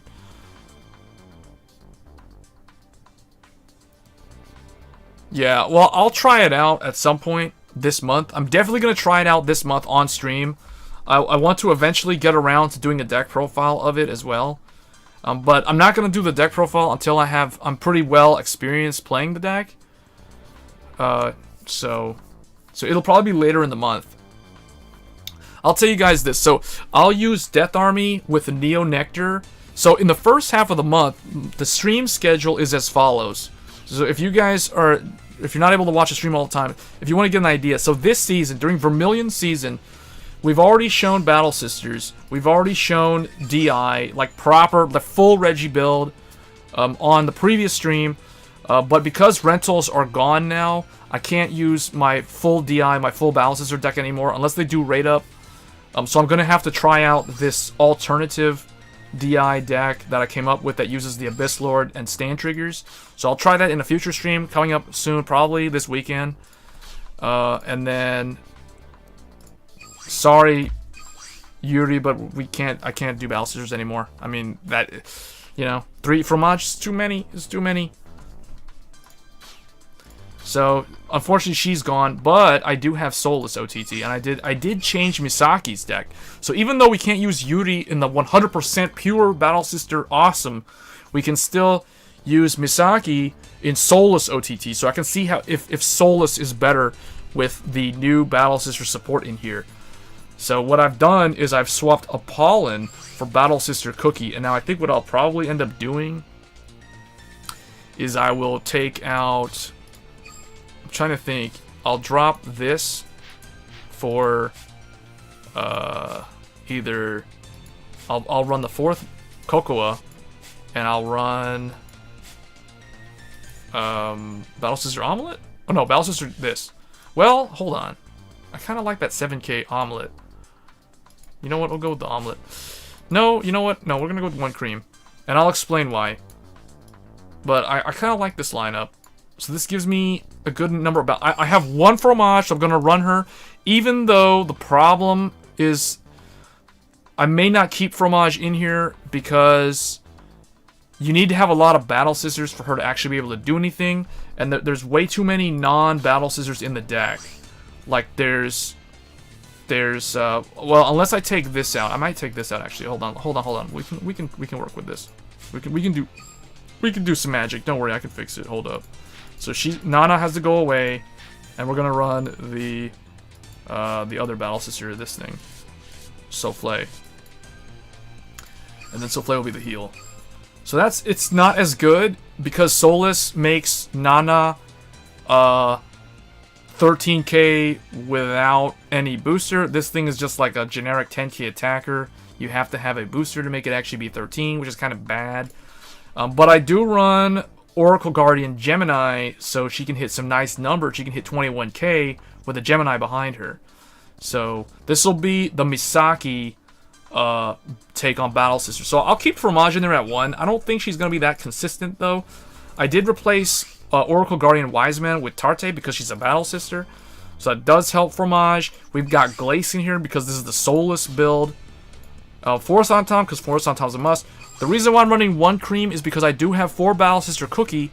And I did replace Oracle Guardian Apollon with Battle Sister Cookie to give Misaki access to Limit Break this season.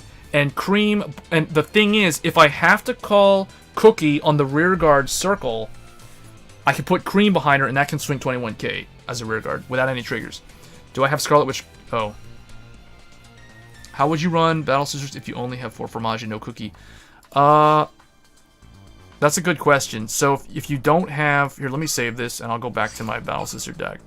So if you don't have Cookie, then you would substitute... If you don't have Cookie, so you would have to do not a single one. So if you don't have a single one, then you would run 4 of the Magus, and your 5th card would be either this.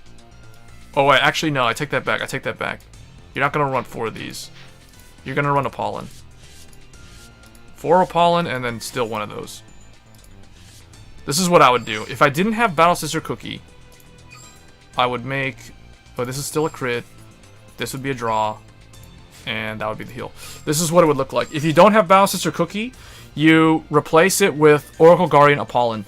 Apollon was what Cookie replaced. For those wondering, Cookie is the enhanced, or the better, the newer Apollon. Because Apollon, basically, he had to hit to Counterblast 2 and draw a card as a rear guard, or Counterblast 2 and draw 2 and then return 1 to the deck. Battle Sister Cookie is when you ride, Counterblast 2, draw 2 cards, then discard something from the hand, and then she has the generic LB4. When she attacks a Vanguard, she gains 5k power as a Vanguard. So that's what you would run. Yes, that's what I would do. In fact, this is the exact card that I took out for my Misaki deck, for my Soulless OTT, and replaced it with Cookie.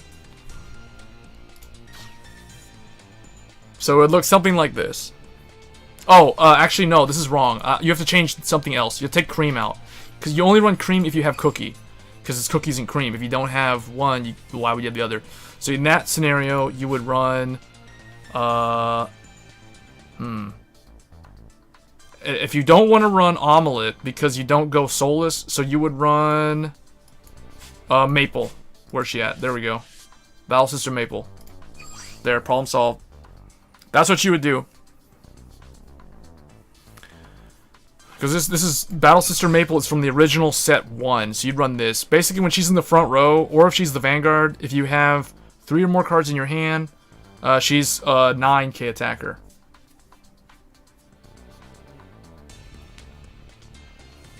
So you'd have to run Maple instead.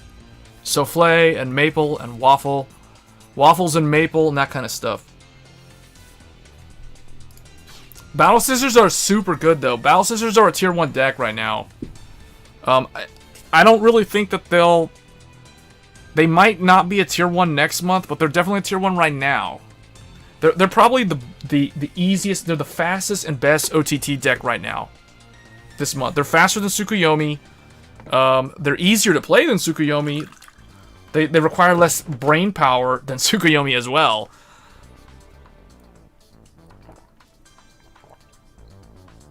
They're definitely one of my favorite old school archetypes from back in the day. Because OTT and Shadows were like 2 of my very first clans when I started playing Vanguard.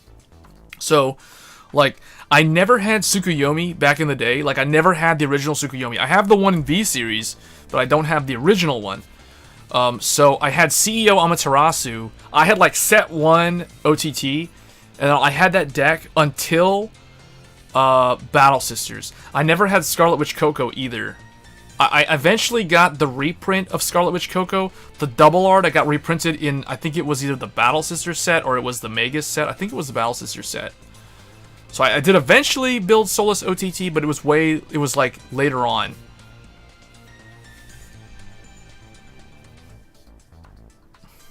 Yeah.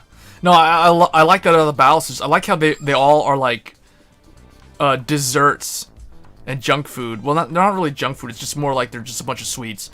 Waffle, coca. It's like a coffee. Chocolate. Maple. Candy. Macron. That's like it's some kind of a dessert thing also. Then tarte or tart. And then caramel. And then of course cookie. Cream, souffle, fromage.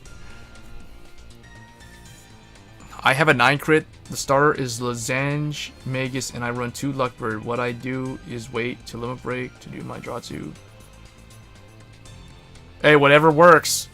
Whatever works. Some people do like Little Witch Lulu as the starter. Because it allows them access to Battle Sister Glace and Battle Sister Omelette. Which are the ones from the Solus build. Now, I do have that deck also. I mean, my Misaki. So basically, for me, Yuri is using Waffle, and Misaki is using Lulu. So this is my Waffle deck, and then Lulu is the other one. Here, let me move her. Why is she way down here? I guess she can go here, and then put the Sham Shield there. So this one is the Waffle one. I mean, Luckbird... Oh, you're running Waffle, though. You're running Waffle with Luckbird. I see. I got you.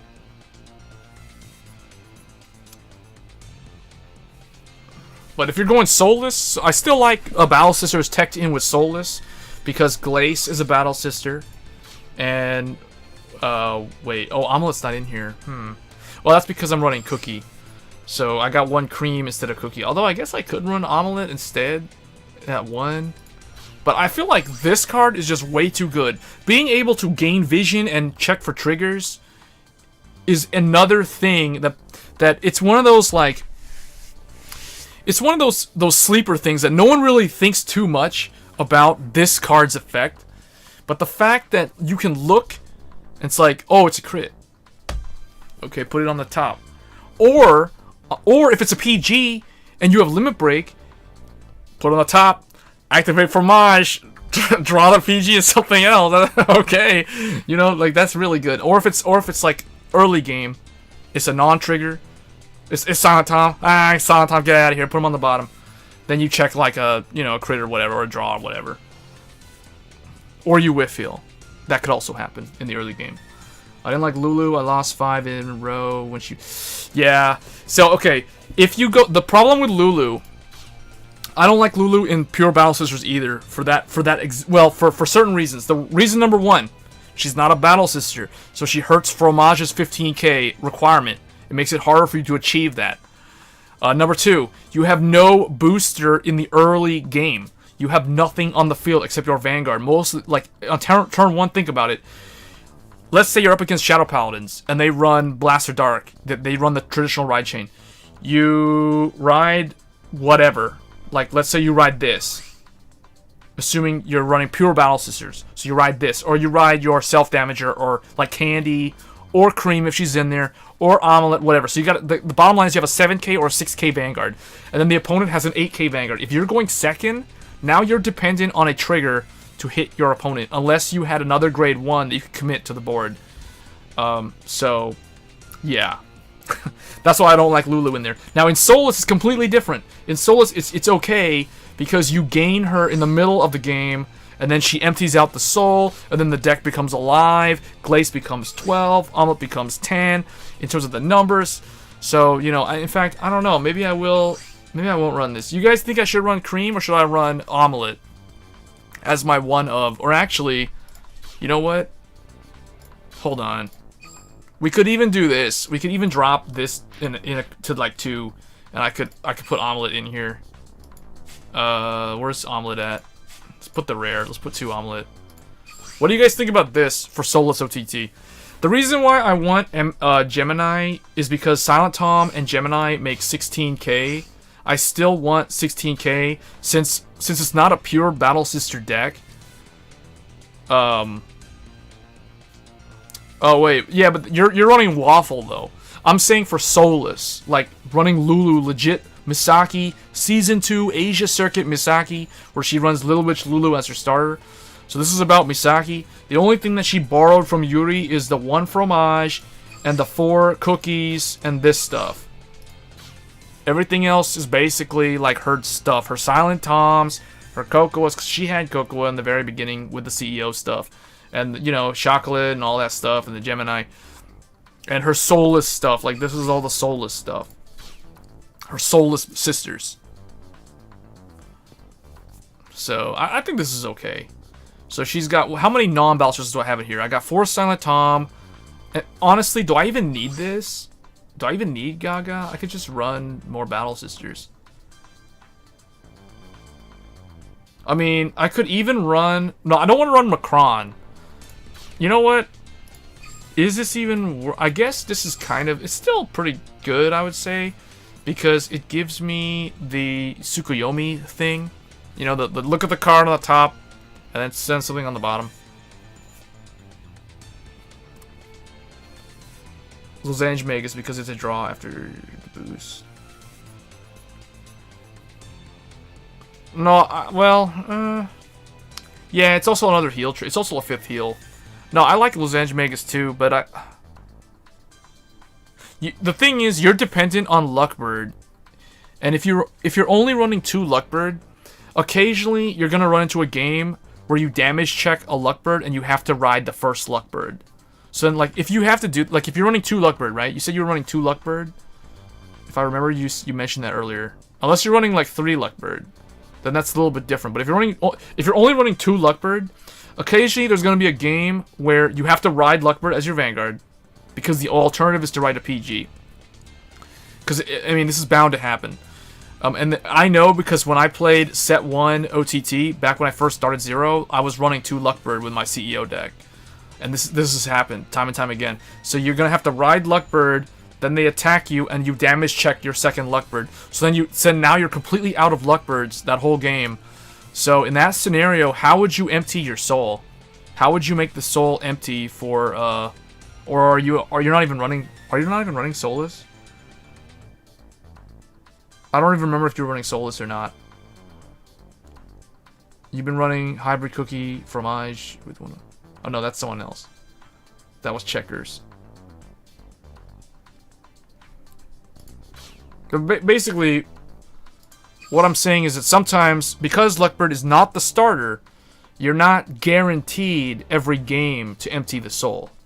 Because of the way Lulu works, you're guaranteed every game to empty the soul. Like, it's going to happen. There's no way it's not going to happen.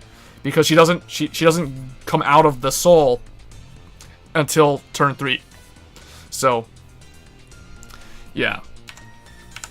So I don't know. I kind of like Lulu as a starter. The only bad thing is, like, you end up riding like a bunch of, you know, 6k Vanguards most of the time.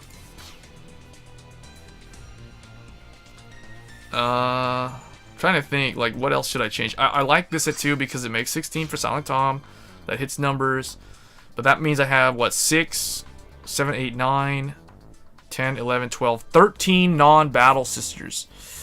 I don't know how I feel about that. That seems kind of bad. But I only run 1 fromage, so the only thing I can think of is take out Gaga. But then the deck is basically not the witches anymore. But whatever, it doesn't really matter. Get rid of her. So we'll put more battle sisters. So I'll put a 4th Glaze, and I'll put the I don't think I'm gonna run the limit break enablers. I think I'm just gonna run more battle sisters. Let me see. Maybe I'll run 1. I could run. I don't really like Mocha because she is a 8k body. I think 4 Silent Tom is already too many 8k. I think I'm gonna run 1 Macron. Do it like this. So there we got more Battle Sisters. Although Macron is kind of inconsistent because if Scarlet Witch Coco is the Vanguard, then this is just a 9K. So I don't know. Maybe Mocha is better. Or maybe one self-damager. I guess I'll run one self-damager. The question is, do I really want this? This is good with Cookie though, so whatever. 4 Coca, 4 PG, 2 Luckbird, 3 self-damage. 3 12k attacker, 4 10k, 4 soulless battle sister, 2 self-damager. Okay, so you're running the full on, except for Luckbird, and you have. Okay, so you do have the one gentle gem. Okay, I see. So you don't have any Silent Tom at all. Wow. I mean, apparently it's working out for you if you're at 12 wins, so. I just feel like Silent Tom is so good. It's such a good card that if you have it, there's no reason not to run it. That's how good it is. She can hit any grade 2 Vanguard without boost. Yeah. Yeah, that's true. You know what? Okay. I'll do this. I won't run the self-damager in this deck. I'll run one Mocha. There. So now I've got like 5 8k bodies though, 4 10s and 4 9s, so I'll do that. He is a ranked reward, but it is kind of grindy to get him. I mean, not ranked. I'm sorry. He's a tournament V coupon reward.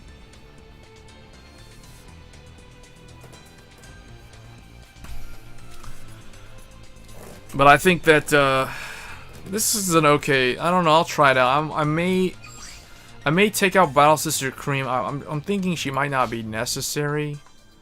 But if Cookie's the Vanguard, you can stick Cream behind her, and that's a 26k potential column with Limit Break. Oh, but you know what? I just thought of something. This isn't gonna work, or maybe it would actually, because if you. I just realized something. It just occurred to me that Lulu empties the soul, but if you re-ride on top of Coco, either as Battle Sister Cookie or another Coco, now you have one soul for Cream to potentially empty the soul again. So I think I'm gonna leave her in there because of that. The only other thing is probably take out Fromage, but Fromage is such a good card. Like, I'll just keep it in there. I'll just keep it as is. If it's inconsistent, if it doesn't do anything, then I'll probably replace it with Gentle Gem. From the 50 gem daily packs from the Q4 banner. I pulled my Silent Toms a long time ago, like back in April and May. The first Silent Tom I pulled was this SP one. And then I pulled a second one. And then for the longest time, I only had 2. Eventually pulled the 3rd one, and then shortly after that, I pulled the 4th one. I think I pulled the 4th one when I was opening the packs for MLB and Shadows and all that kind of stuff. I think that was when I got my 4th one.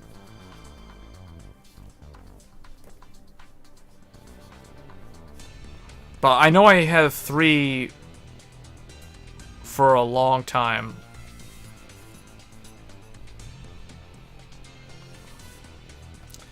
Yeah, I kind of want to keep Scarlet Witch Coco in here and Little Witch Lulu, so I think that's something that I'll just keep. I'll just keep this deck as is.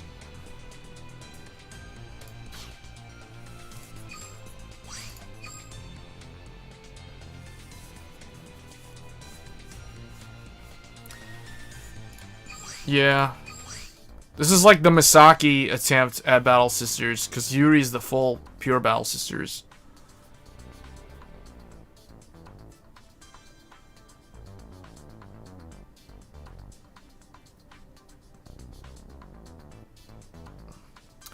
Well, the thing about Silent Tom is, I feel like by now people should have at least like, if you want to play OTT, you should have two Silent Toms by now. I think most people who actually play OTT should have at least 2 Silent Toms. Assuming they started the game like back in April. If you started the game in May, or not May, if you started the game in like June when MLB came out, or if you started in Asia Circuit, then I can see why you wouldn't have any Silent Tom. But the thing is, like with tournament mode, you can use tournament mode to grind the V coupons. You can get Silent Tom that way. You could randomly pull one, like you know how people have been saying they pulled them randomly. So that's why I'm saying like 2 is a decent number based off of how long Tom's been in the game. I feel like most people that actually play OTT should have like 2 Silent Tom by now, unless they're extremely unlucky. And now that we're in Asia Circuit, the only way to get Silent Tom is to either do the tournament reward, get the alternate art version, which is probably the way I would do it, or roll on the old gacha, which is not the way I recommend doing it, because rolling on the old gacha is something that once they move to Asia, like ever since they moved to Asia Circuit, like Ezel and Limit Break, I have never looked back. Not once have I ever gone back to look at like Team AL4 or Q4, all that stuff. It's a thing of the past now. Had to craft 2 Silent Tom to win. Yeah, and the thing is, you can craft him too. That's the other reason why I feel like if you're someone who's hardcore, wants to play OTT, I feel like if you've been playing the game since launch, or at least since April, because I didn't start at launch. I started like in the middle of April, or like I think the second to the final week of April. So it was kind of like I didn't start the very, very beginning, but I did start during the very first set release. Yeah, I feel like if you're someone who likes OTT and you've been playing since April, whenever it was either day 1 or whatever, then you should have like 2 Silent Tom by now. I think that's a good number. Maybe even 3, because there's a lot of ways to get them now. With the tournament reward, there's an relatively, I mean, it's just a long, grindy process to get all those V coupons. You got to compete in tournament every weekend, every day of every weekend, and then on top of that, you have to probably spend gems to compete in tournaments additional times, just because you're gonna need a lot of those gems. Assuming you don't always win the tournament. I mean, even if you win the tournament, you still are gonna need more to craft additional Silent Toms. So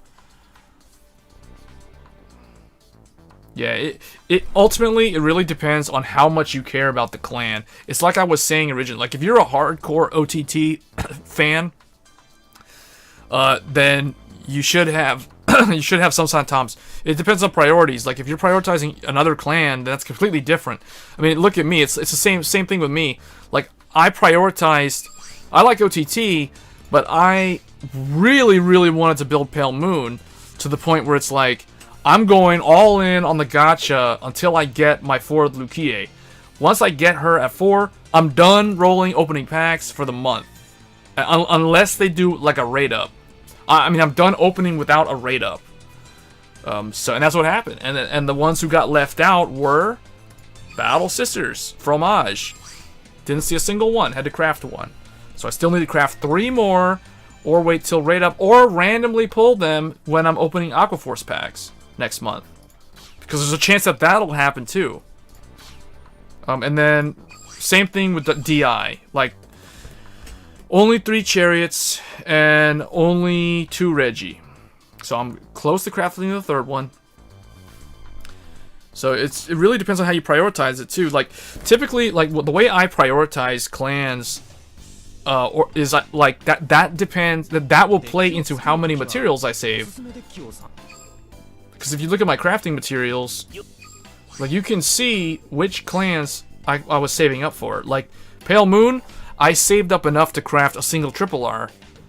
And then Oracle Think OTT, same thing. I saved up enough to craft a triple R, and I had to do it. I had to craft a Lukie, and I had to craft a Fromage. But that was the only thing I could craft. And then DI, unfortunately, I didn't save at all for Dark Irregulars. I didn't prioritize them. So that's the reason why my Dark Irregulars deck is all over the place right now. You're waiting to pull all the OTT decks at the end of set 8. Oh yeah, Ultimate Break and Season 2 finale.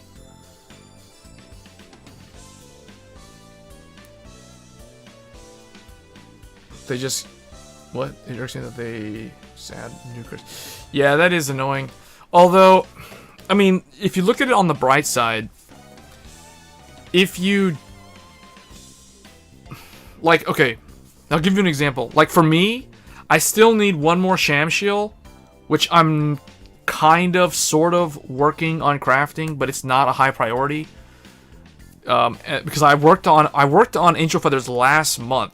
So last month, I did that thing where they had the what is it, the special premium gacha, and I did that, so I had 50 of that blue turquoise colored V coupon coin thing, whatever.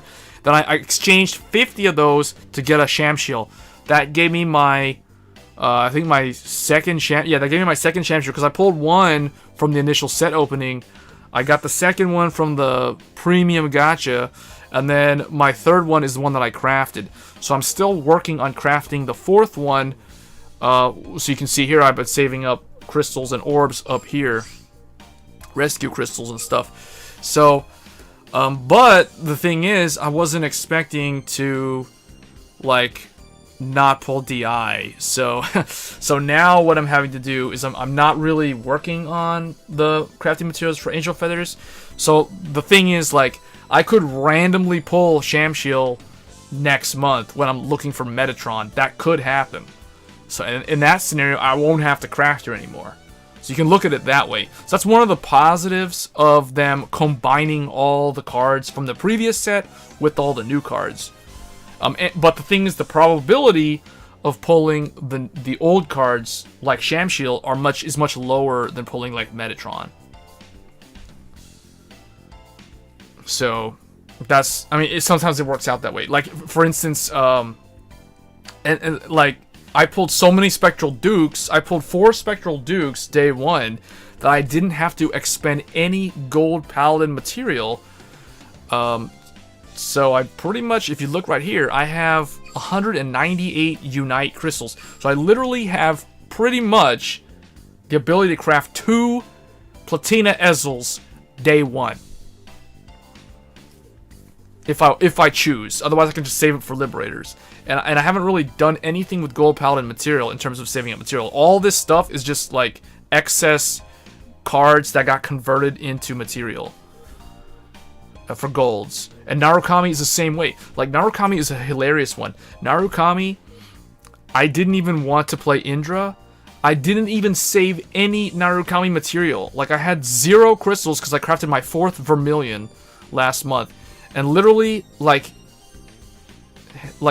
by the time I'm halfway into opening like 100 plus packs, I pull a Dungaree, another Vermilion, like 2 Wyvern Guard Golds, a bunch of like Garudas and stuff. So I have so much Narukami material that just randomly showed up that I have like now 90 crystals because I pulled 5 Indras, so one of them was 30 crystals, the Vermilion was 30 more crystals, and then the Dungaree was 30 more crystals. That's why I've got 90 crystals off of Narukami without even trying. So sometimes, you know, things just happen and the game says, you're supposed to play Narukami, so we're going to give you a bunch of Indras. Oh, and by the way, you can have these excess Vermilion and Dungarees so you can build the Blood or Dungaree Unlimited later on. So, I mean, that's kind of what the game keeps throwing Narukami and Gold Paladin at me, even though I don't really want to play them. But that's just what's happening. That's the reality. And then they're not giving me Dark Irregulars. They're not giving me... they definitely didn't want me to play Great Nature, because I was thinking, like, really? They give me Dungaree, and they give me, you know, Vermilion. And I was thinking, man, they could have given me Leopold and my 4th Lox. Then I would have had 3 Leopold. They could have given me that stuff instead, and then I could play Great Nature. Because I'm still having to farm up materials for Leopold. But I think at this point, I'm just going to save them for Polaris, and I'll just wait and see if I pull Leopold when I'm looking for Polaris next month. So that's my strategy going into Great Nature next month. And then same thing with Angel Feathers. I'm just going to wait and see if I can pull that 4th Shamshiel while I'm looking for Metatron next month. So that's why it works out in a weird way. So the only one that I don't think I'll be able to complete without crafting is DI, and then to a lesser extent OTT. But OTT gets cards at the end of Season 2, so there's still a chance that I can build more OTT stuff because of like excess cards and stuff like that. But DI doesn't get any more support, so they are what they are, and I'm probably gonna have to craft the rest of that deck.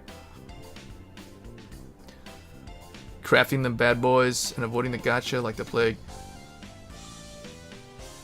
Yeah, all you gotta do is, like, for the clans that you want to play, obviously work on your crafting, but also save the material. Like if you're like okay, like if you look at my Angel Feather deck, which I showed earlier, which is actually in the stream, like on the screen right down there, but I'll bring it up here on the screen. Like, I could focus on crafting Shamshil right now. Like, I could focus on doing character fights against Rekka instead of, like, Tetsu or something. So I could easily craft the 4th Shamshil way before next month. But I choose not to, because with 3 copies, with this build, the deck is basically playable. It's not as consistent, but it is playable. And I can just slowly, casually get those crafting materials to the point where I can craft a triple R day 1 next month. But then I'll only craft after I open the packs, because who knows? Maybe the game will throw a bunch of Shamshills at me, and I'll get the 4th one, then I'll get a 5th one, or maybe even a 6th one. Then I have excess materials, and then I get like 2 or 3 Metatron, then I still have to craft the 4th Metatron. So I mean, it could work out that way. Or the opposite is true. They could just hand me 4 Metatrons, like they hand me 4 Indras, and then, like, I have to still craft the Shamshil, and by that time I'll have a lot of excess material. So, it works out that way as well. So, it really depends. Like, as long as the deck is playable like this, I think it's fine. Like, if you're missing only one Grade 3 Triple R, then it's not the end of the world, because, think about it, it's like a Yu-Gi-Oh deck. Yu-Gi-Oh decks are 40 cards, and what's their max copy of a card they're allowed? 3. That's why with 3 copies of Shamshil, your deck is basically done. It's not 100% done, but it's done. It's like 93% done.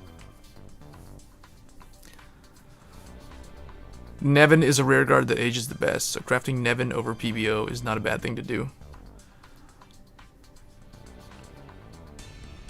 I thought PBD was good enough. Wait. What?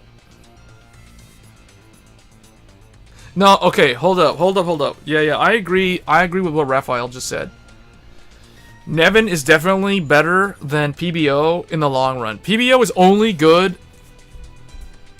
2 months ago.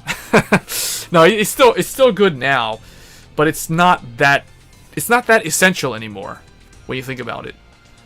Because especially during Season 3, because I'll tell you guys, okay, Nevin will still be teched in at maybe, like, I don't know, maybe 4, but possibly just 2 or 3.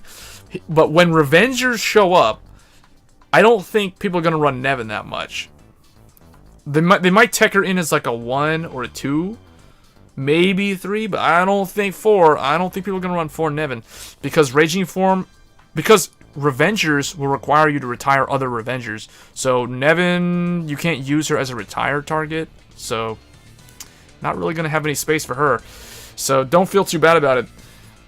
That you crafted 2 of her, because you can still use her, whereas PBO will be completely useless in Revengers. There's no Nevin Revenger, no. That's the reason why she may still see play. Like I'm saying, like, you crafted 2 of her, you could still tech 2 of her in Revengers, and it's still possible that it'll work. The deck won't be as consistent, though. Think of it like how, look at my Battle Sister deck. Think of it like this. Where's my Battle Sisters? Think of Nevin as Silent Tom. See how I'm running Silent Tom with a bunch of Battle Sisters? It kind of hurts the consistency of Fromage's ability, but it's still so good to have, even though it's not a Battle Sister. It's the same thing with Nevin. She's a really good grade 2. She's basically Pot of Greed from Yu-Gi-Oh! In this game. So the fact that you have Pot of Greed why would you not run Pot of Greed? That's like a broken card, right? So that's what I'm saying. So you can still run her with Revengers, but she may end up being only like a 2 of, or a 3 of, or maybe a 1 of. That I could see that. I could easily see that happening, because let's be real. We can already guess what the Revenger deck lineup will be. This is gonna be Knight of Nullity Masquerade, or this is gonna be Revenger Masquerade. This is going to be Blaster Dark Revenger at 4. This would be Nevin, and then this would be the one Nevin, and then this would be Revenger, what's her name? Tartu, Blaster, Dark Revenger, and Nullity.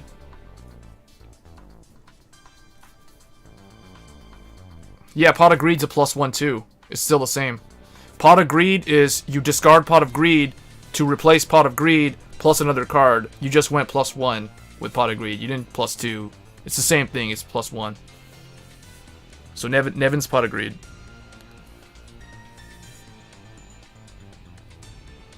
No, it is a plus. It is a plus. Oh, I see what you're saying, because you put her on the field. If you look at it that way, but it's still a +1. The way I calculate card advantage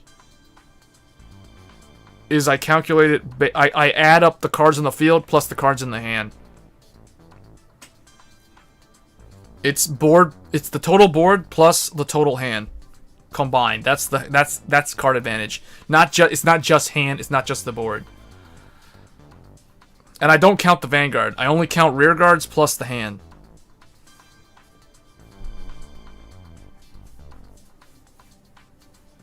That's the correct way to do it, because think of it like this: if you have 6 cards in hand, and then your opponent has a full board, but you have nothing else on the board. You have 6 cards in hand. Your opponent has a full board plus 1 card in their hand. That means that they have 6 cards and you have 6 cards. Now, the only difference is you know what 5 out of 6 of their cards are, and they only know what, like, they don't know any of your 6 cards because they're all in your hand. That's the only difference.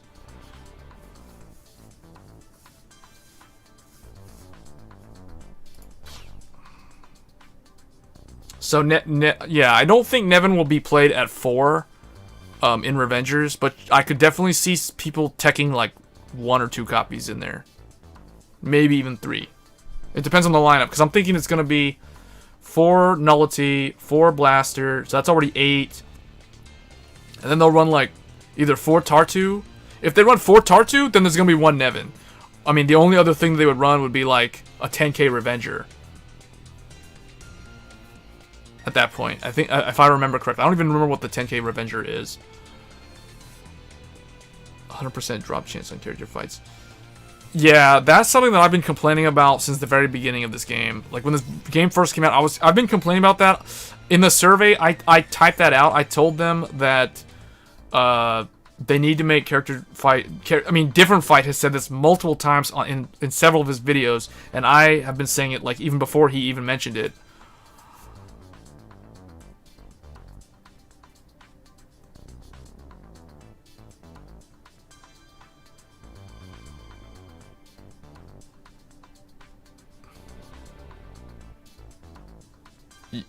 If you're only adding the cards in the hand, then you're not doing it right. Vanguard, it's board plus hand. It's not just hand.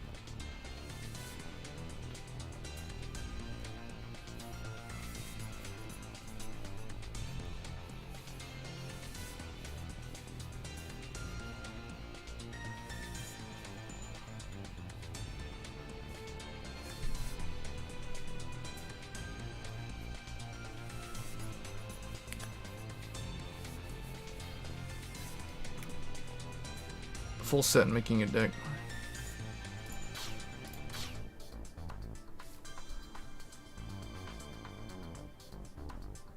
It's still +1.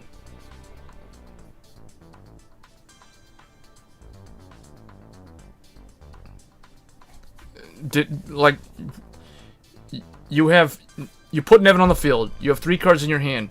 You discard 1 card. You're at 2 cards. Then you plus 2 back. You're at 4 cards in hand. You discarded 1 card to draw 2 cards. How is that not a +1?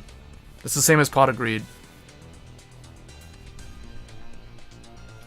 I have the full set making the deck.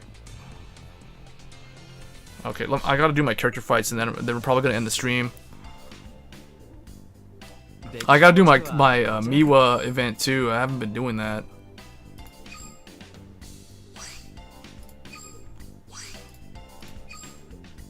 Oh, what? We're only at 40,000 VP. Do I have to do more ranked fights? I think I gotta do more ranked fights.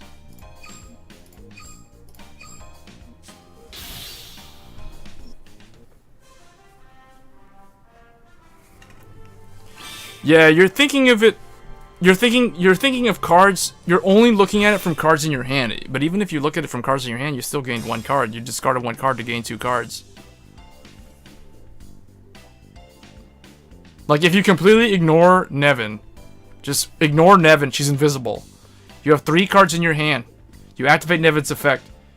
You discard 1 card. Now you're at 2 cards in hand. Then you plus 2 cards. 1, 2. Now you're at 4 cards in hand. So you had 3 cards in your hand.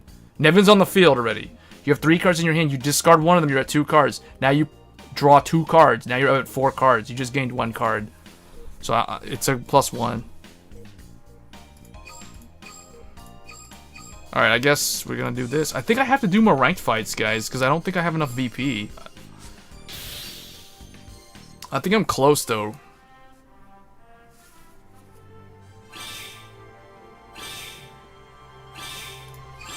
$4,500. I think I need to do, like, 2 fights.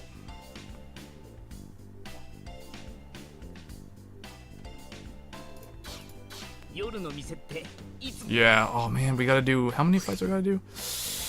Okay, 3, I gotta do 2. Or I gotta do 1. No, I gotta do 2. Oh man, okay. We gotta do ranked fights. Here we go, Pale Moon. What's the battle break ride? What battle break ride? We're talking about the OTT break ride? The OTT break ride is a Magus. It's called Hexagonal Magus.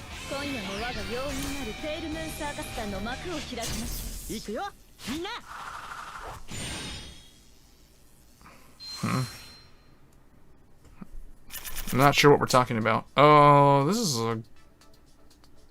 I like this hand. It's pretty good. Oh, look who it is! It's our old friend Wingle Brave.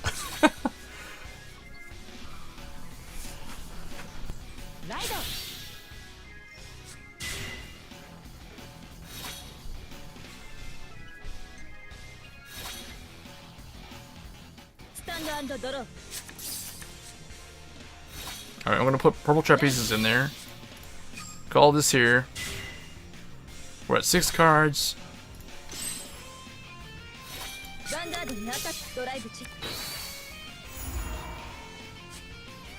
The thing about this is you don't have to damage deny the opponent anymore because they can't do the Wingle Brave thing anymore. In fact, doesn't he only attack?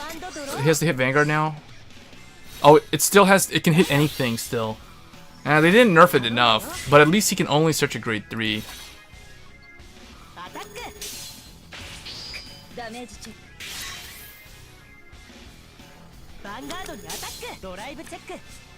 There's 1 PG. We gotta remember it. 1 PG.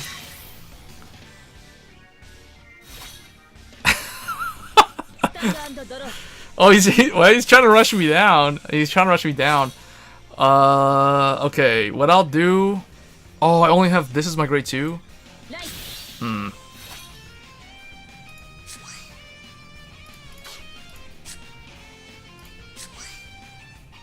Alright, call this. Soul Charge, okay. Now... I'm trying to think if I should use... Let's use this. Okay, throw that in there quick, because this is what's going to make us survive against this deck. So there's gonna be 2 of them in there. Now I can get Purple Trapezes to get the Dancing Princess of the Night Sky. To cycle... Yeah, get me an Interceptor. I guess I'll put her... It's gonna be kill, kill... Put her here for now. Get that in. Get this out.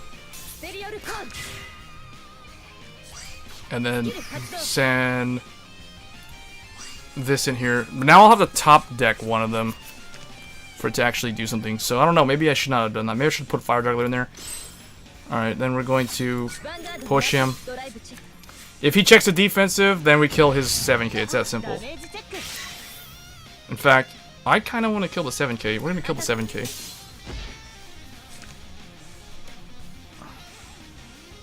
We're going to leave him at 2 so I can heal.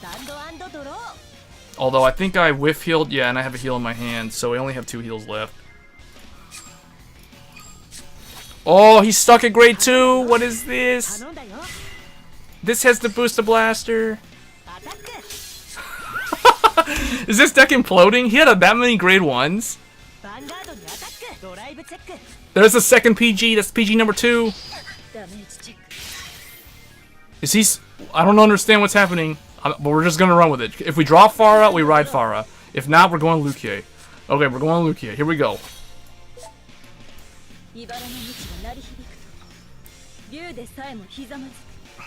Here it is. The queen has arrived. Get this doggo. Get all this stuff out of here right now. Clean this up. She's like, clean it up. Clean it all up. Okay. What's in the soul again? Oh, we got trapezes. All right. I see.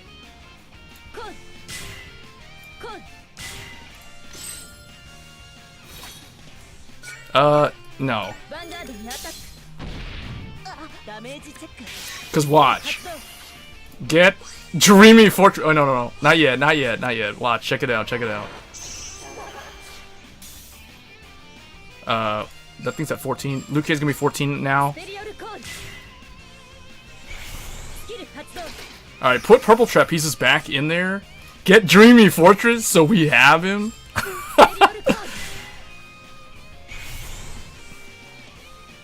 Alright, now what I want to do is... That's 15. Do this. I got my Dreamy Fortress play set up. It's not optimal, but it's alive. So I didn't get any triggers. That's okay, whatever. There goes one of his grade 3s. And then Farah kills this guy. Alright. I'm ready. I'm ready for MLB. Come on. Where are you at? We got Dreamy Fortress. We have 2 PGs.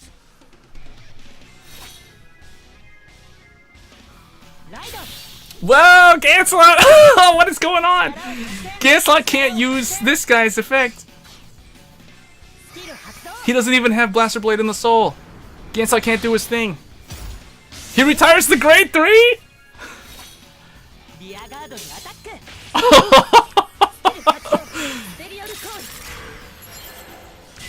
This is revenge, man. This is retribution. This is retribution right here. Asuka is completely demolishing MLB right now. He's like, wait, what? Oh, I want to have Limit Break. I want to have anything though. The problem here is I don't have a way to deal damage to him either this turn. But he only has 1 card in his hand, and he's sitting on Gansel. Ooh, never mind. This is why we run 4 Purple Trapezes. Alright, we can do some plays with this. We can use... I won't be able to get Alice this turn, so what I'm probably going to do is... put that in for later. You know what? I think I'm going to get the...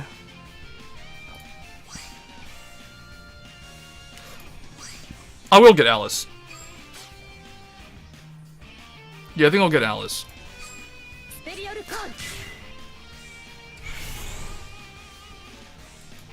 I won't be able to deal him damage this turn, though.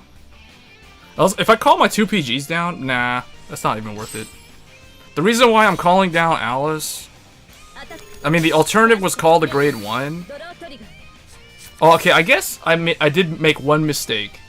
I should have put Alice in the column by herself, so that way Purple Trapezes could potentially gain the trigger power and then hit the Vanguard. So I did do something wrong there. So yeah, that was a misplay, but that's okay. We got plenty of cards for next turn now. And if he sees Alice as a threat, he might just want to attack her. So I can't use her, but the thing is I have one in my hand because I just drew it, so we'll see. He doesn't have a grade 3 in hand because it quickly skipped to main phase.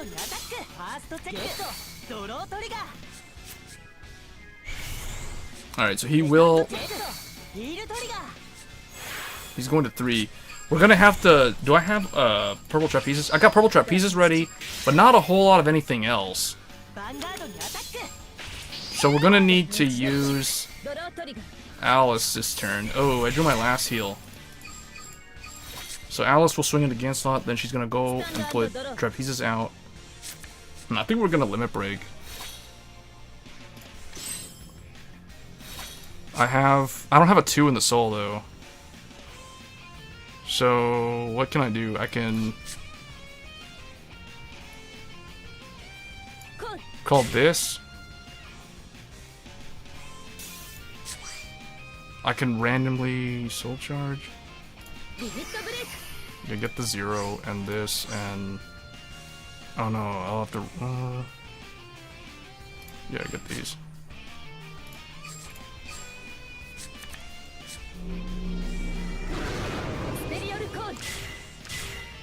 Alright, so she'll go to 17. Now Purple Trapezes activates and makes that go in and then get that out. Now she goes up to 20. So that's 25. Soul Charge, that's good because I want another grade 2 in there. In fact, I could do... I don't think I need that.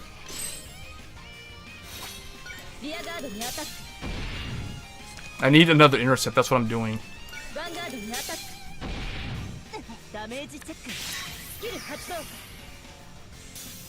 Oh, I could... I don't need to do a full reset because my columns are strong enough. Because if he goes 24, Luque still hits. So just do that. Wow, she's so strong she can still hit because he didn't hit any triggers. And there's a Blaster Blade that's gone, so that's good.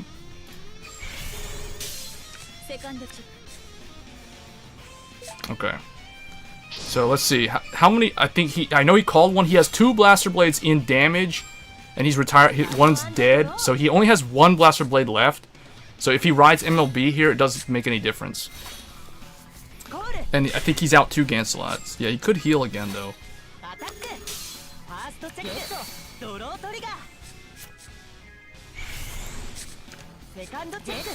Ah. That's okay, I've got Alice. Oh, I don't have any counterblasts though. And the thing is, I don't have any way to heal down, so... Well, he has no interceptors, so we're gonna go 3 attacks to the Vanguard here.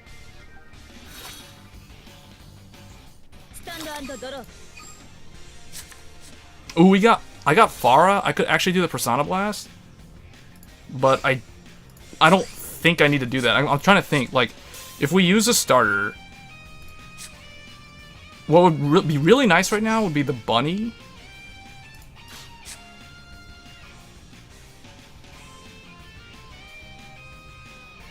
Alright, we're gonna go into this. Gonna activate the skill. Oh, I didn't get a grade 2, that's what I wanted. Let's see, what do I want? Oh, yes, I got this though. But that won't do anything for me. Huh. Yeah, well, this is it. So that's yeah. I guess whatever.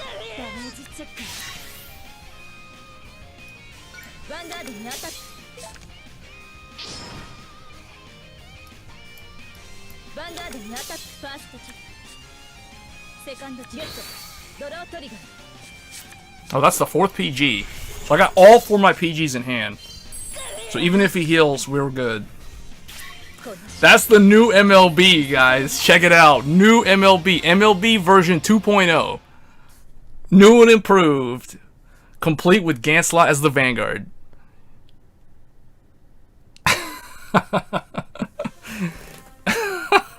That puts us at 10 wins now. And we legend up. I ranked up off of that too. Wow.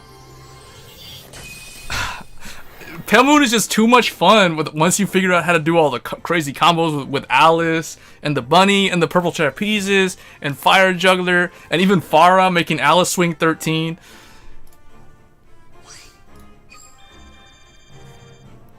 Alright, I think I gotta play. That puts me at, I think, 4,900 something or 49,000 something. I think I need to play one more. So this, yeah, I gotta play one more. So this next one will be the last one for the stream. We're at 49,500. So we gotta play another one. Here we go. Pale Moon, way too much fun. Going again. 10 wins. Here we go. Come on, Psyqualia number 3 or 4 or whatever. I don't remember how many times. I just remember I got Psyqualia a lot of times when there was so many VP farmers back then. Get your game. Oh, Ran, here we go. Let's see. Is it gonna be boring Phantom Blaster Dragon, or is it gonna be the legit? Oh, I wish he could play as Reggie. All right, I want this to go back. I don't need that. This is good to have in the opening hand. This is everything else is pretty good. Farah, if we get Persona Blast, we just go into the Farah play.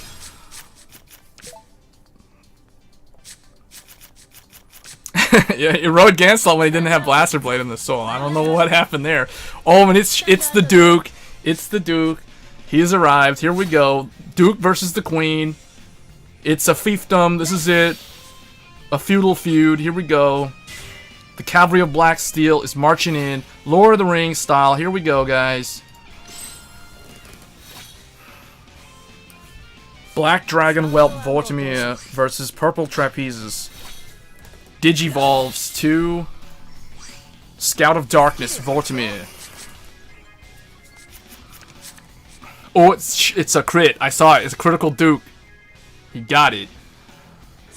You gotta run crits in Duke. If you're not running crits in Duke, if you're running 9 draw, you're not playing the deck right.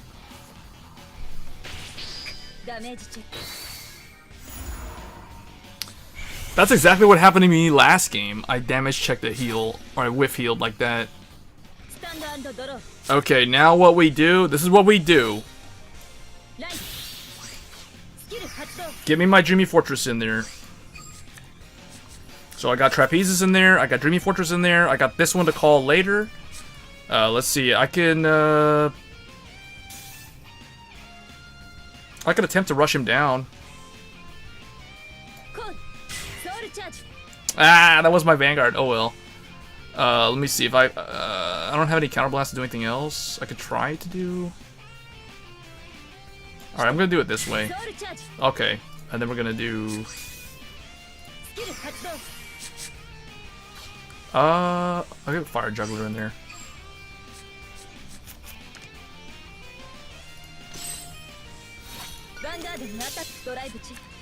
I need to potentially get another Farah.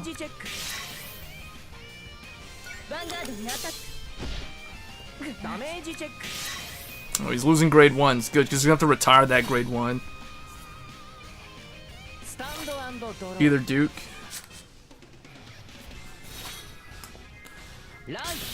Oh, he can't do the skill. Nevin's rearguard only. He broke the ride chain too. What? What is this? That's not guaranteed to hit. Okay. Well, maybe something will happen here. Okay, he's still running. He's running bottom up car as the heal.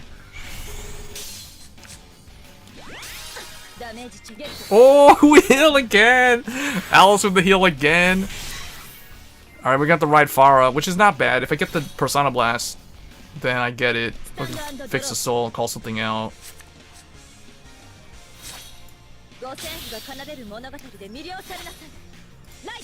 Alright, I think I have one Dreamy Fortress in there. Alright, I guess what I'll do is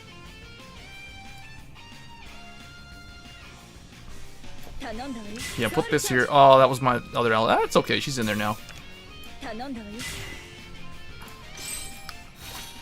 アタック。 Kill that.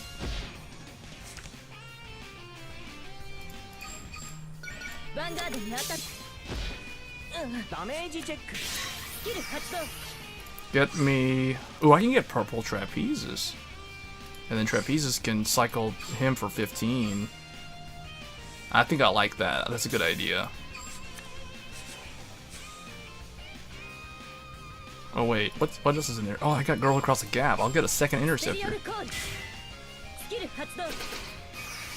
Got the Juggler in there. Get... Oh, I don't have any counterblasts. So, I'll just get it anyway. That forms 15 to 10. Now Farah attacks. And we check it, so we can now hit over defensive.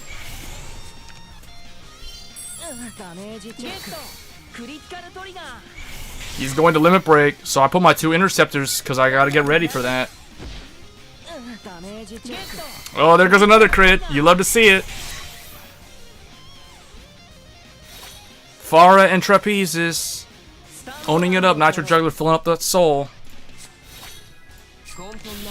Oh, he goes Overlord. Okay, that means he's out 1 Overlord. He's out 2 Overlords because he rode 1. He damage checked the other one. Okay, I was gonna say I wish this guy would top deck either Overlord or himself. He ditched Duke to draw 2. So much for limit break. Now, let's see. So he's out 4 crits, 2 draw. I bet he's got another grade 3 in there. We still have 2 Lukier, 1 12k, 3 of Farah. Oh, he's out 3 heals then. Okay. Hmm.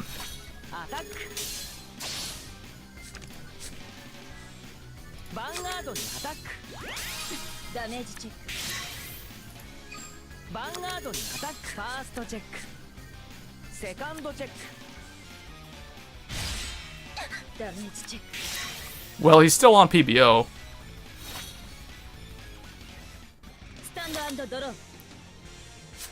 Okay, we got a good intercept. That's good. Now, I'm probably going to bring Dreamy Fortress out this turn because he's got 2 interceptors. Need to push damage. Need to keep the pressure on him. I got 1 in the soul set up for the play. So he can waste his counterblast on it. There goes my last heal. That's okay, whatever. We're so far ahead. There, he just checked a PG. So we'll see. We're so far ahead of him right now that I think we're good. If I top deck Lukier when I'm at 4 damage or 5 damage, then I think we're good.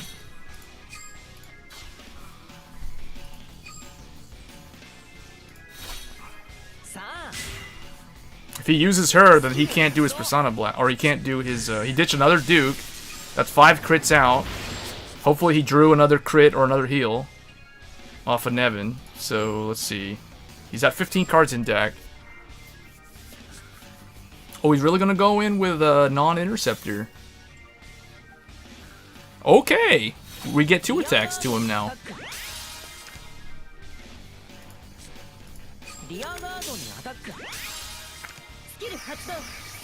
And he can't do his Persona Blast to me, so I don't really care if he has it or not. There's another PG, that's number 2. That's 2 PGs that he doesn't have. That's 2 that he doesn't have, so at most he could have 2 in his hand. Okay, I don't have an interceptor, but that's okay. Here's what we're gonna do. Like I said, we got 2 attacks to him. So this is what we're gonna do. That's kills that. And then this attacks this. Oh, and there's Farah, so I can do her Persona Blast next turn and build up the board. So there's PG number 1. And let's see if he's got the second one. Okay, so now I know he doesn't have any PG in his hand now. Because I just saw the other one on the previous drive check, and there's one sitting right there in the damage. スタンドドロー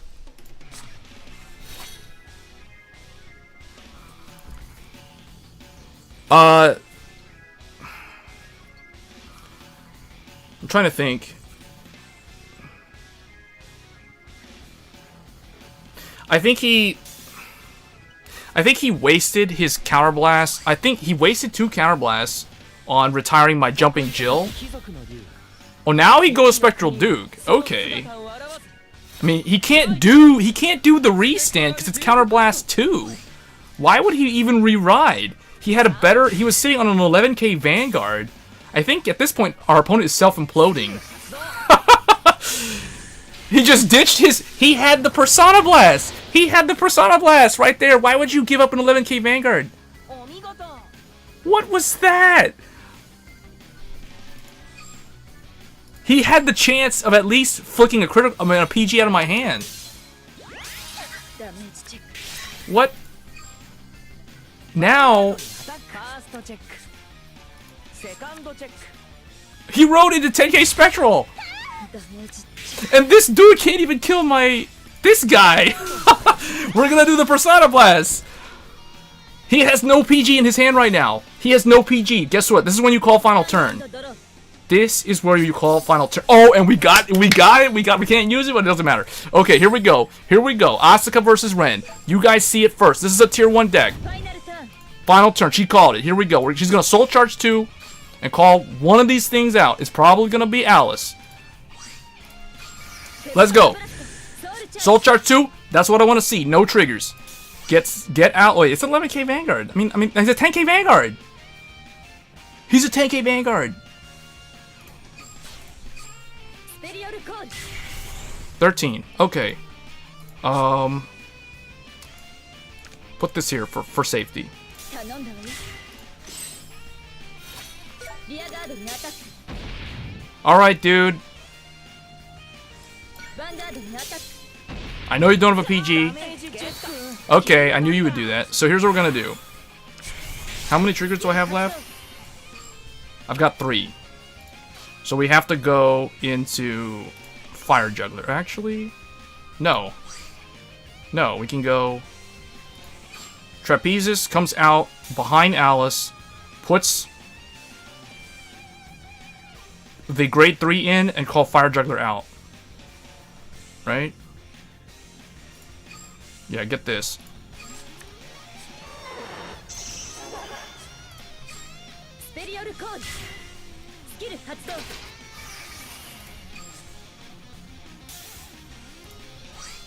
Should I call Fire Juggler there?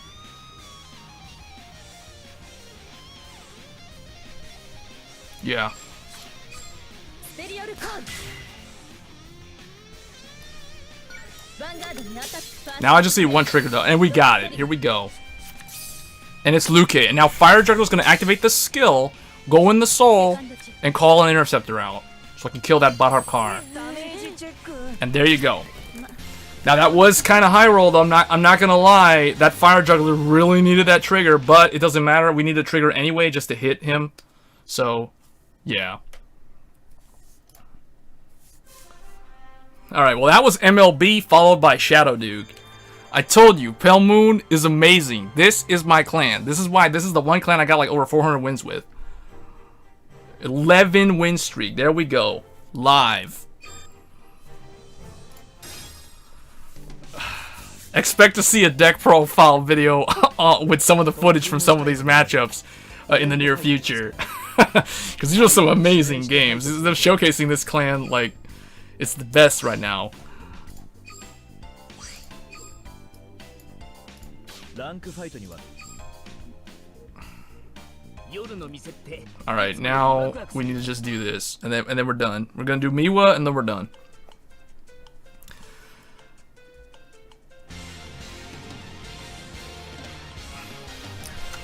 I gotta say, I love MLB 2.0. That deck is becoming a meme. It's still good if played correctly, but it's slower now, so it's not as OP fast as it was before.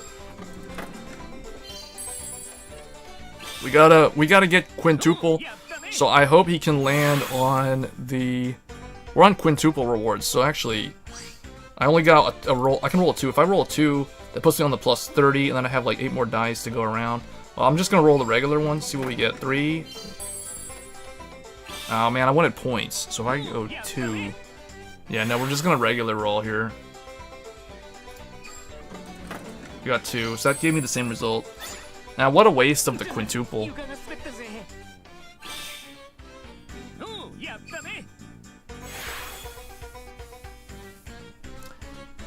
Yeah, I kind of agree. Libergal, I think Libergal is better because if you search for a grade 3 and you get Gancelot, you can still use Gancelot to search Blaster Blade. So Libergal can effectively, you can think of Libergal as being able to search you either Blaster Blade or Blaster Dark. I mean, Blaster Blade or MLB, whereas Wingull Brave can only search you MLB now. And he's a Counterblast 2. Libergal's a Counterblast 1, doesn't even have to hit, it just goes off in the main phase. So, yeah. Yeah, I think Libergal is probably the better starter. The only bad thing about Libergal is the 4K booster, so it's not a proper boost to hit good numbers. But that kind of deck, like MLB, doesn't really care about that.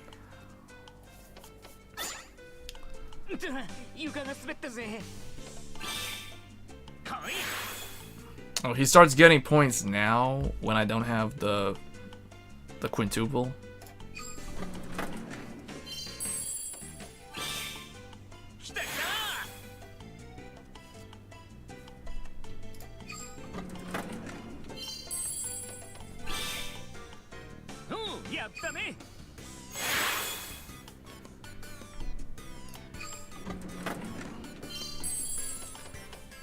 He walked right past that Thunderbreak Dragon. He just did it. He did it like a smooth operator. He just glided right past that Thunderbreak. All right. We got a 2 on this free dice. So let me see if I use it up. That puts me on the lantern. I think I'm gonna do that, and then hope I can roll a 3. Do I have like a tilt deck? What is that? What's a tilt deck? Like a deck that I use to troll people? I mean, I used to run Imperial Daughter like back when it was brand new.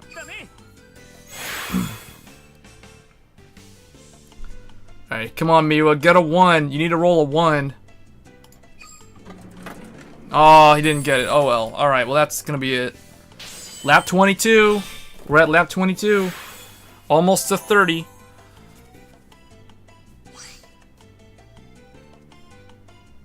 Oh, do this free thing. Do you still maintain your VG decks even with Vanguard 0 an option to play? Ever since G-Era. Oh. Do I still have the decks? Yeah, okay, I still have them. I mean, I've got like I've been really lazy though, cuz see, like I've got Chrono Dragon Next Stage sleeves right here. I want to transfer my Chrono Jet deck to these sleeves. So I can build a second gear, well, not a second deck. I do have 2 Gear Chronicle decks. So I currently have Lost Break Dragon or Lost Legend V series. That one's in my Chronos Command sleeves. I want to put my Chrono Jet sleeves, which are currently my Spectral Duke sleeves, in these sleeves. And then I have Big Asha over here that I need to put her in these sleeves, in that deck in these sleeves. So then I'll make it a second deck. I'll run either a Maiden of deck with like Inez. And some other stuff in Trailing Rose in like another Neo Nectar deck that uses the other sleeves that I have. But yeah, I still maintain the decks. The thing is, I don't play premium. A lot of people have probably wondered that, but I don't play premium Vanguard. So basically, that means that though I do still have all the cards. Like I still have all of the OG Vanguard, G series, Legion, Break Ride, you name it. I still have all that stuff, but they're all in storage. I don't play those decks anymore. They're just all in storage, and they're not in these sleeves or anything. They're just kind of like in boxes now, like in shoe boxes or whatever. And then I have V series, so I play standard Vanguard, but I don't really play it that much anymore. And part of it is because of how things are this year with like a lot of events canceled. But I still pay attention to it.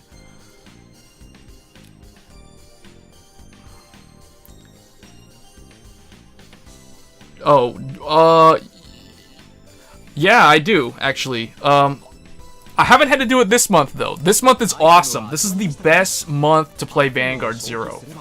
Honestly, guys, if you're relatively new to the game, you guys have no idea how much better this season is compared to the last month and the month before.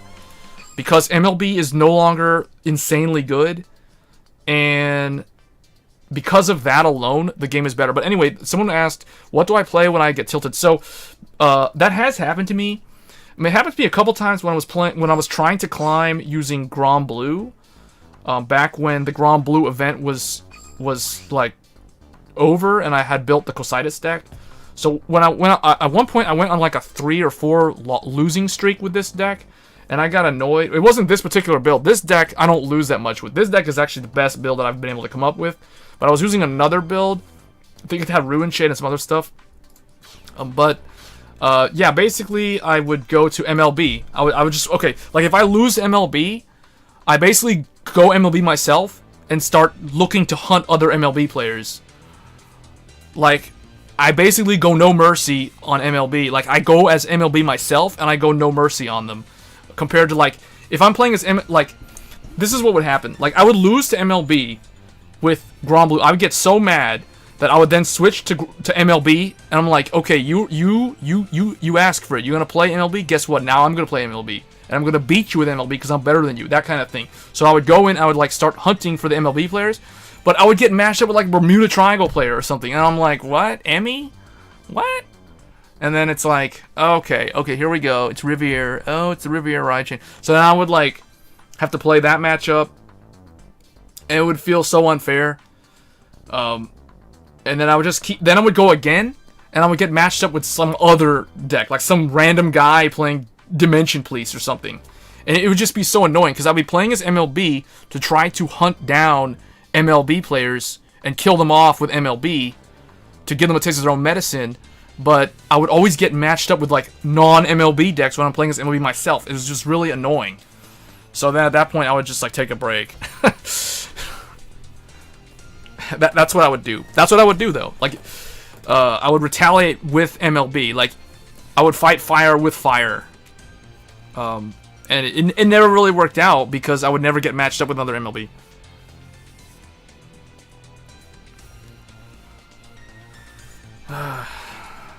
There would be that kind of thing. But honestly, it rarely happens. The only way for that to happen to me is like the scenario that I described, which is probably the only time it ever happened, actually. I was playing as Goki. It's like, think of it like Goki. Goki's like sailing the 7 seas with his ship. He's like in the Storm Rider Go ship.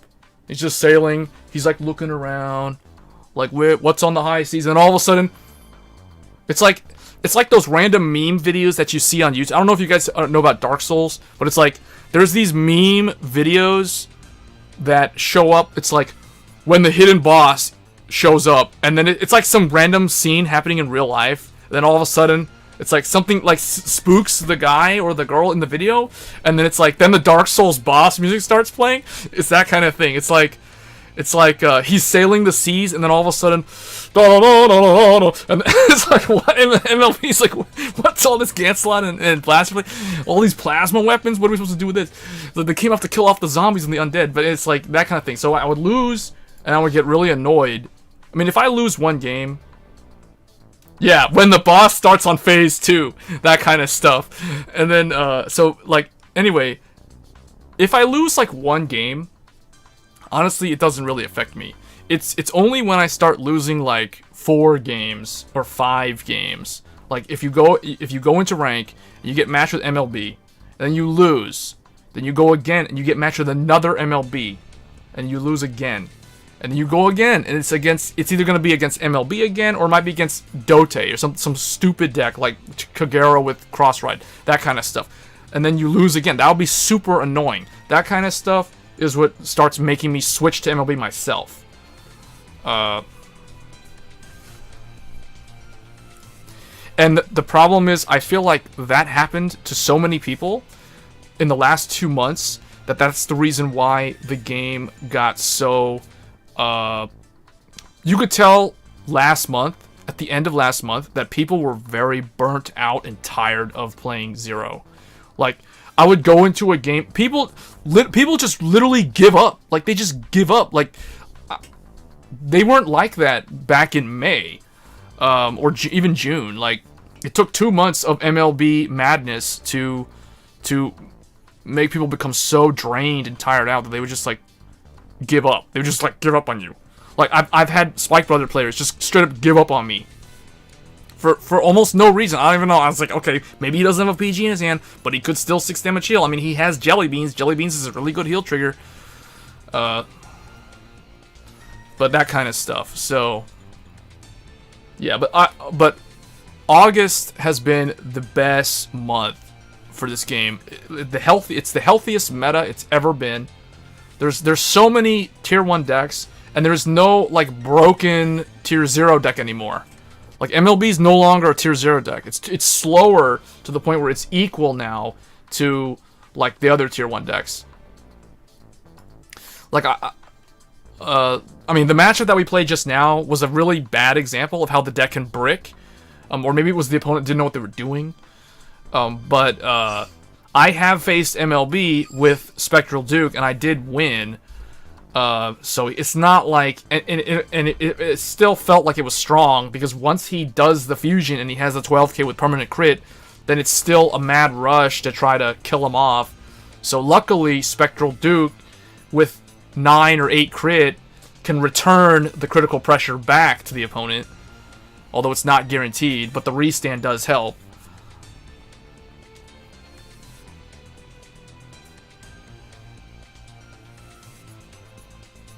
Yeah, that's how it was basically the second half of July. There were so many games where I just went into the game, and then, like, I would ride up to grade 3, the opponent would ride up to grade 3, and then something would happen. Like, either they would damage check, like, like 2 Blaster Blades, or like 2 PGs, and then they would just straight up quit.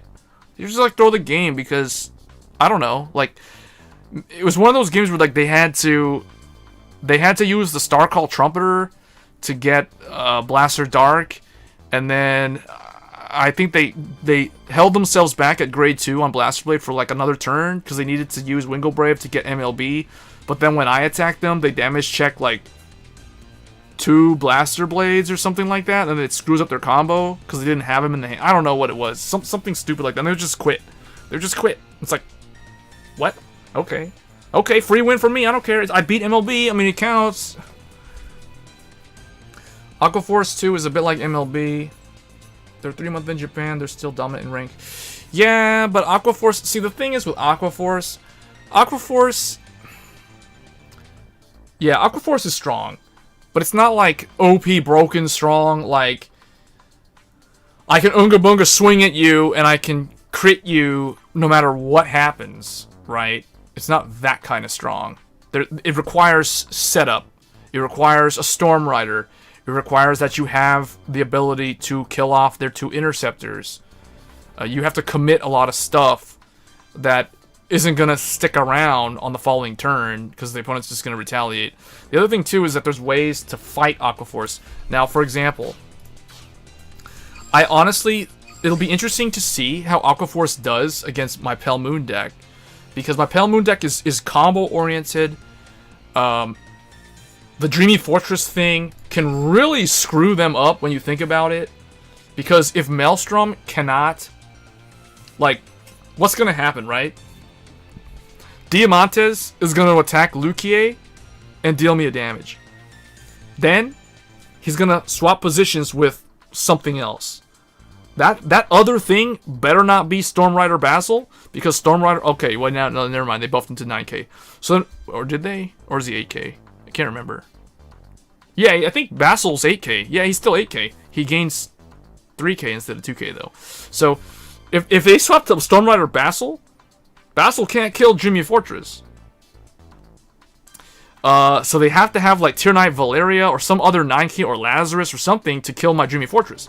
Now, they could kill Dreamy Fortress with their other column, but then Dreamy Fortress will just bring out another Dreamy Fortress. So if their Basil or who swapped with Diamantes cannot hit 9k, guess what happens? Maelstrom gotta waste his attack on Dreamy Fortress. And if I have another Dreamy Fortress, then another one comes out. If I don't, then I don't. And the thing is, every single time, Luki is gaining 3k power off of that Dreamy Fortress call. So, I think I'm good. I think I'm good.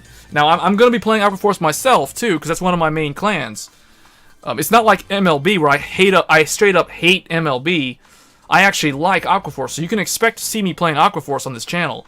You guys never saw me play MLB.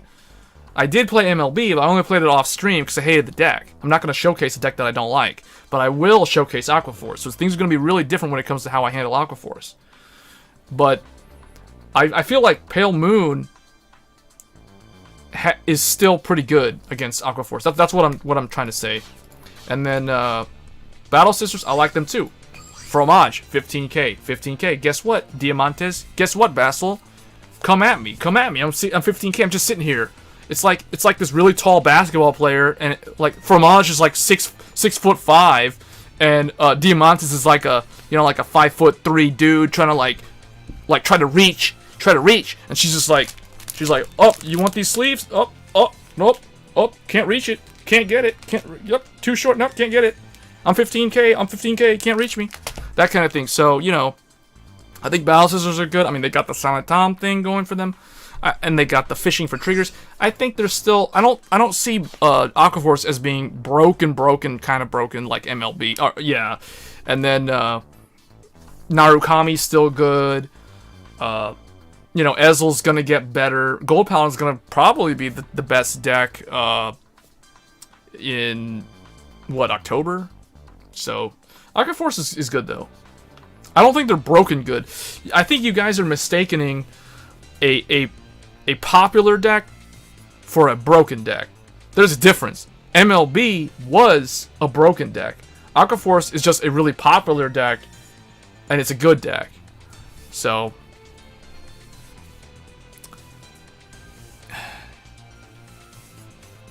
yeah, on Limit Break. Retires one, draws, yeah.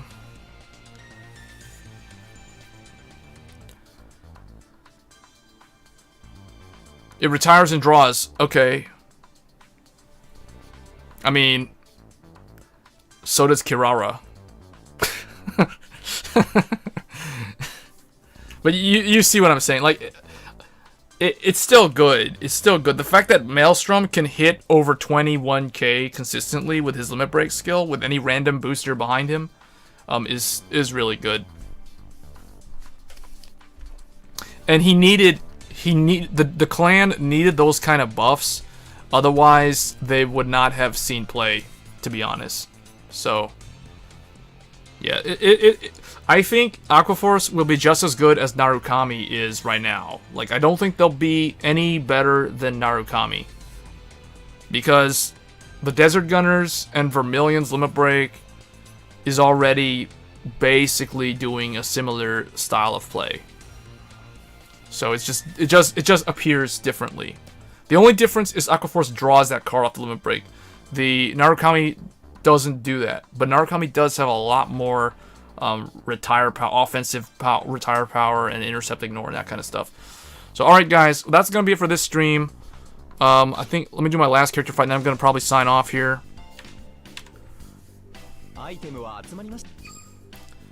Always gotta spend that stamina. Always keep the stamina before you log off.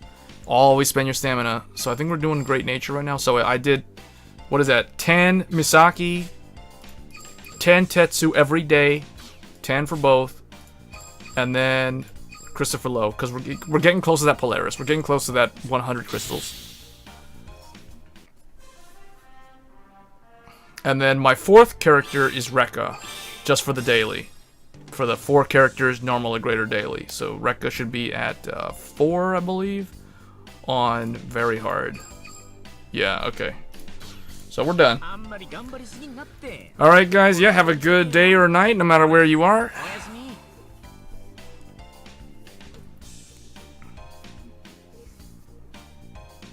And I will see everybody in the next stream.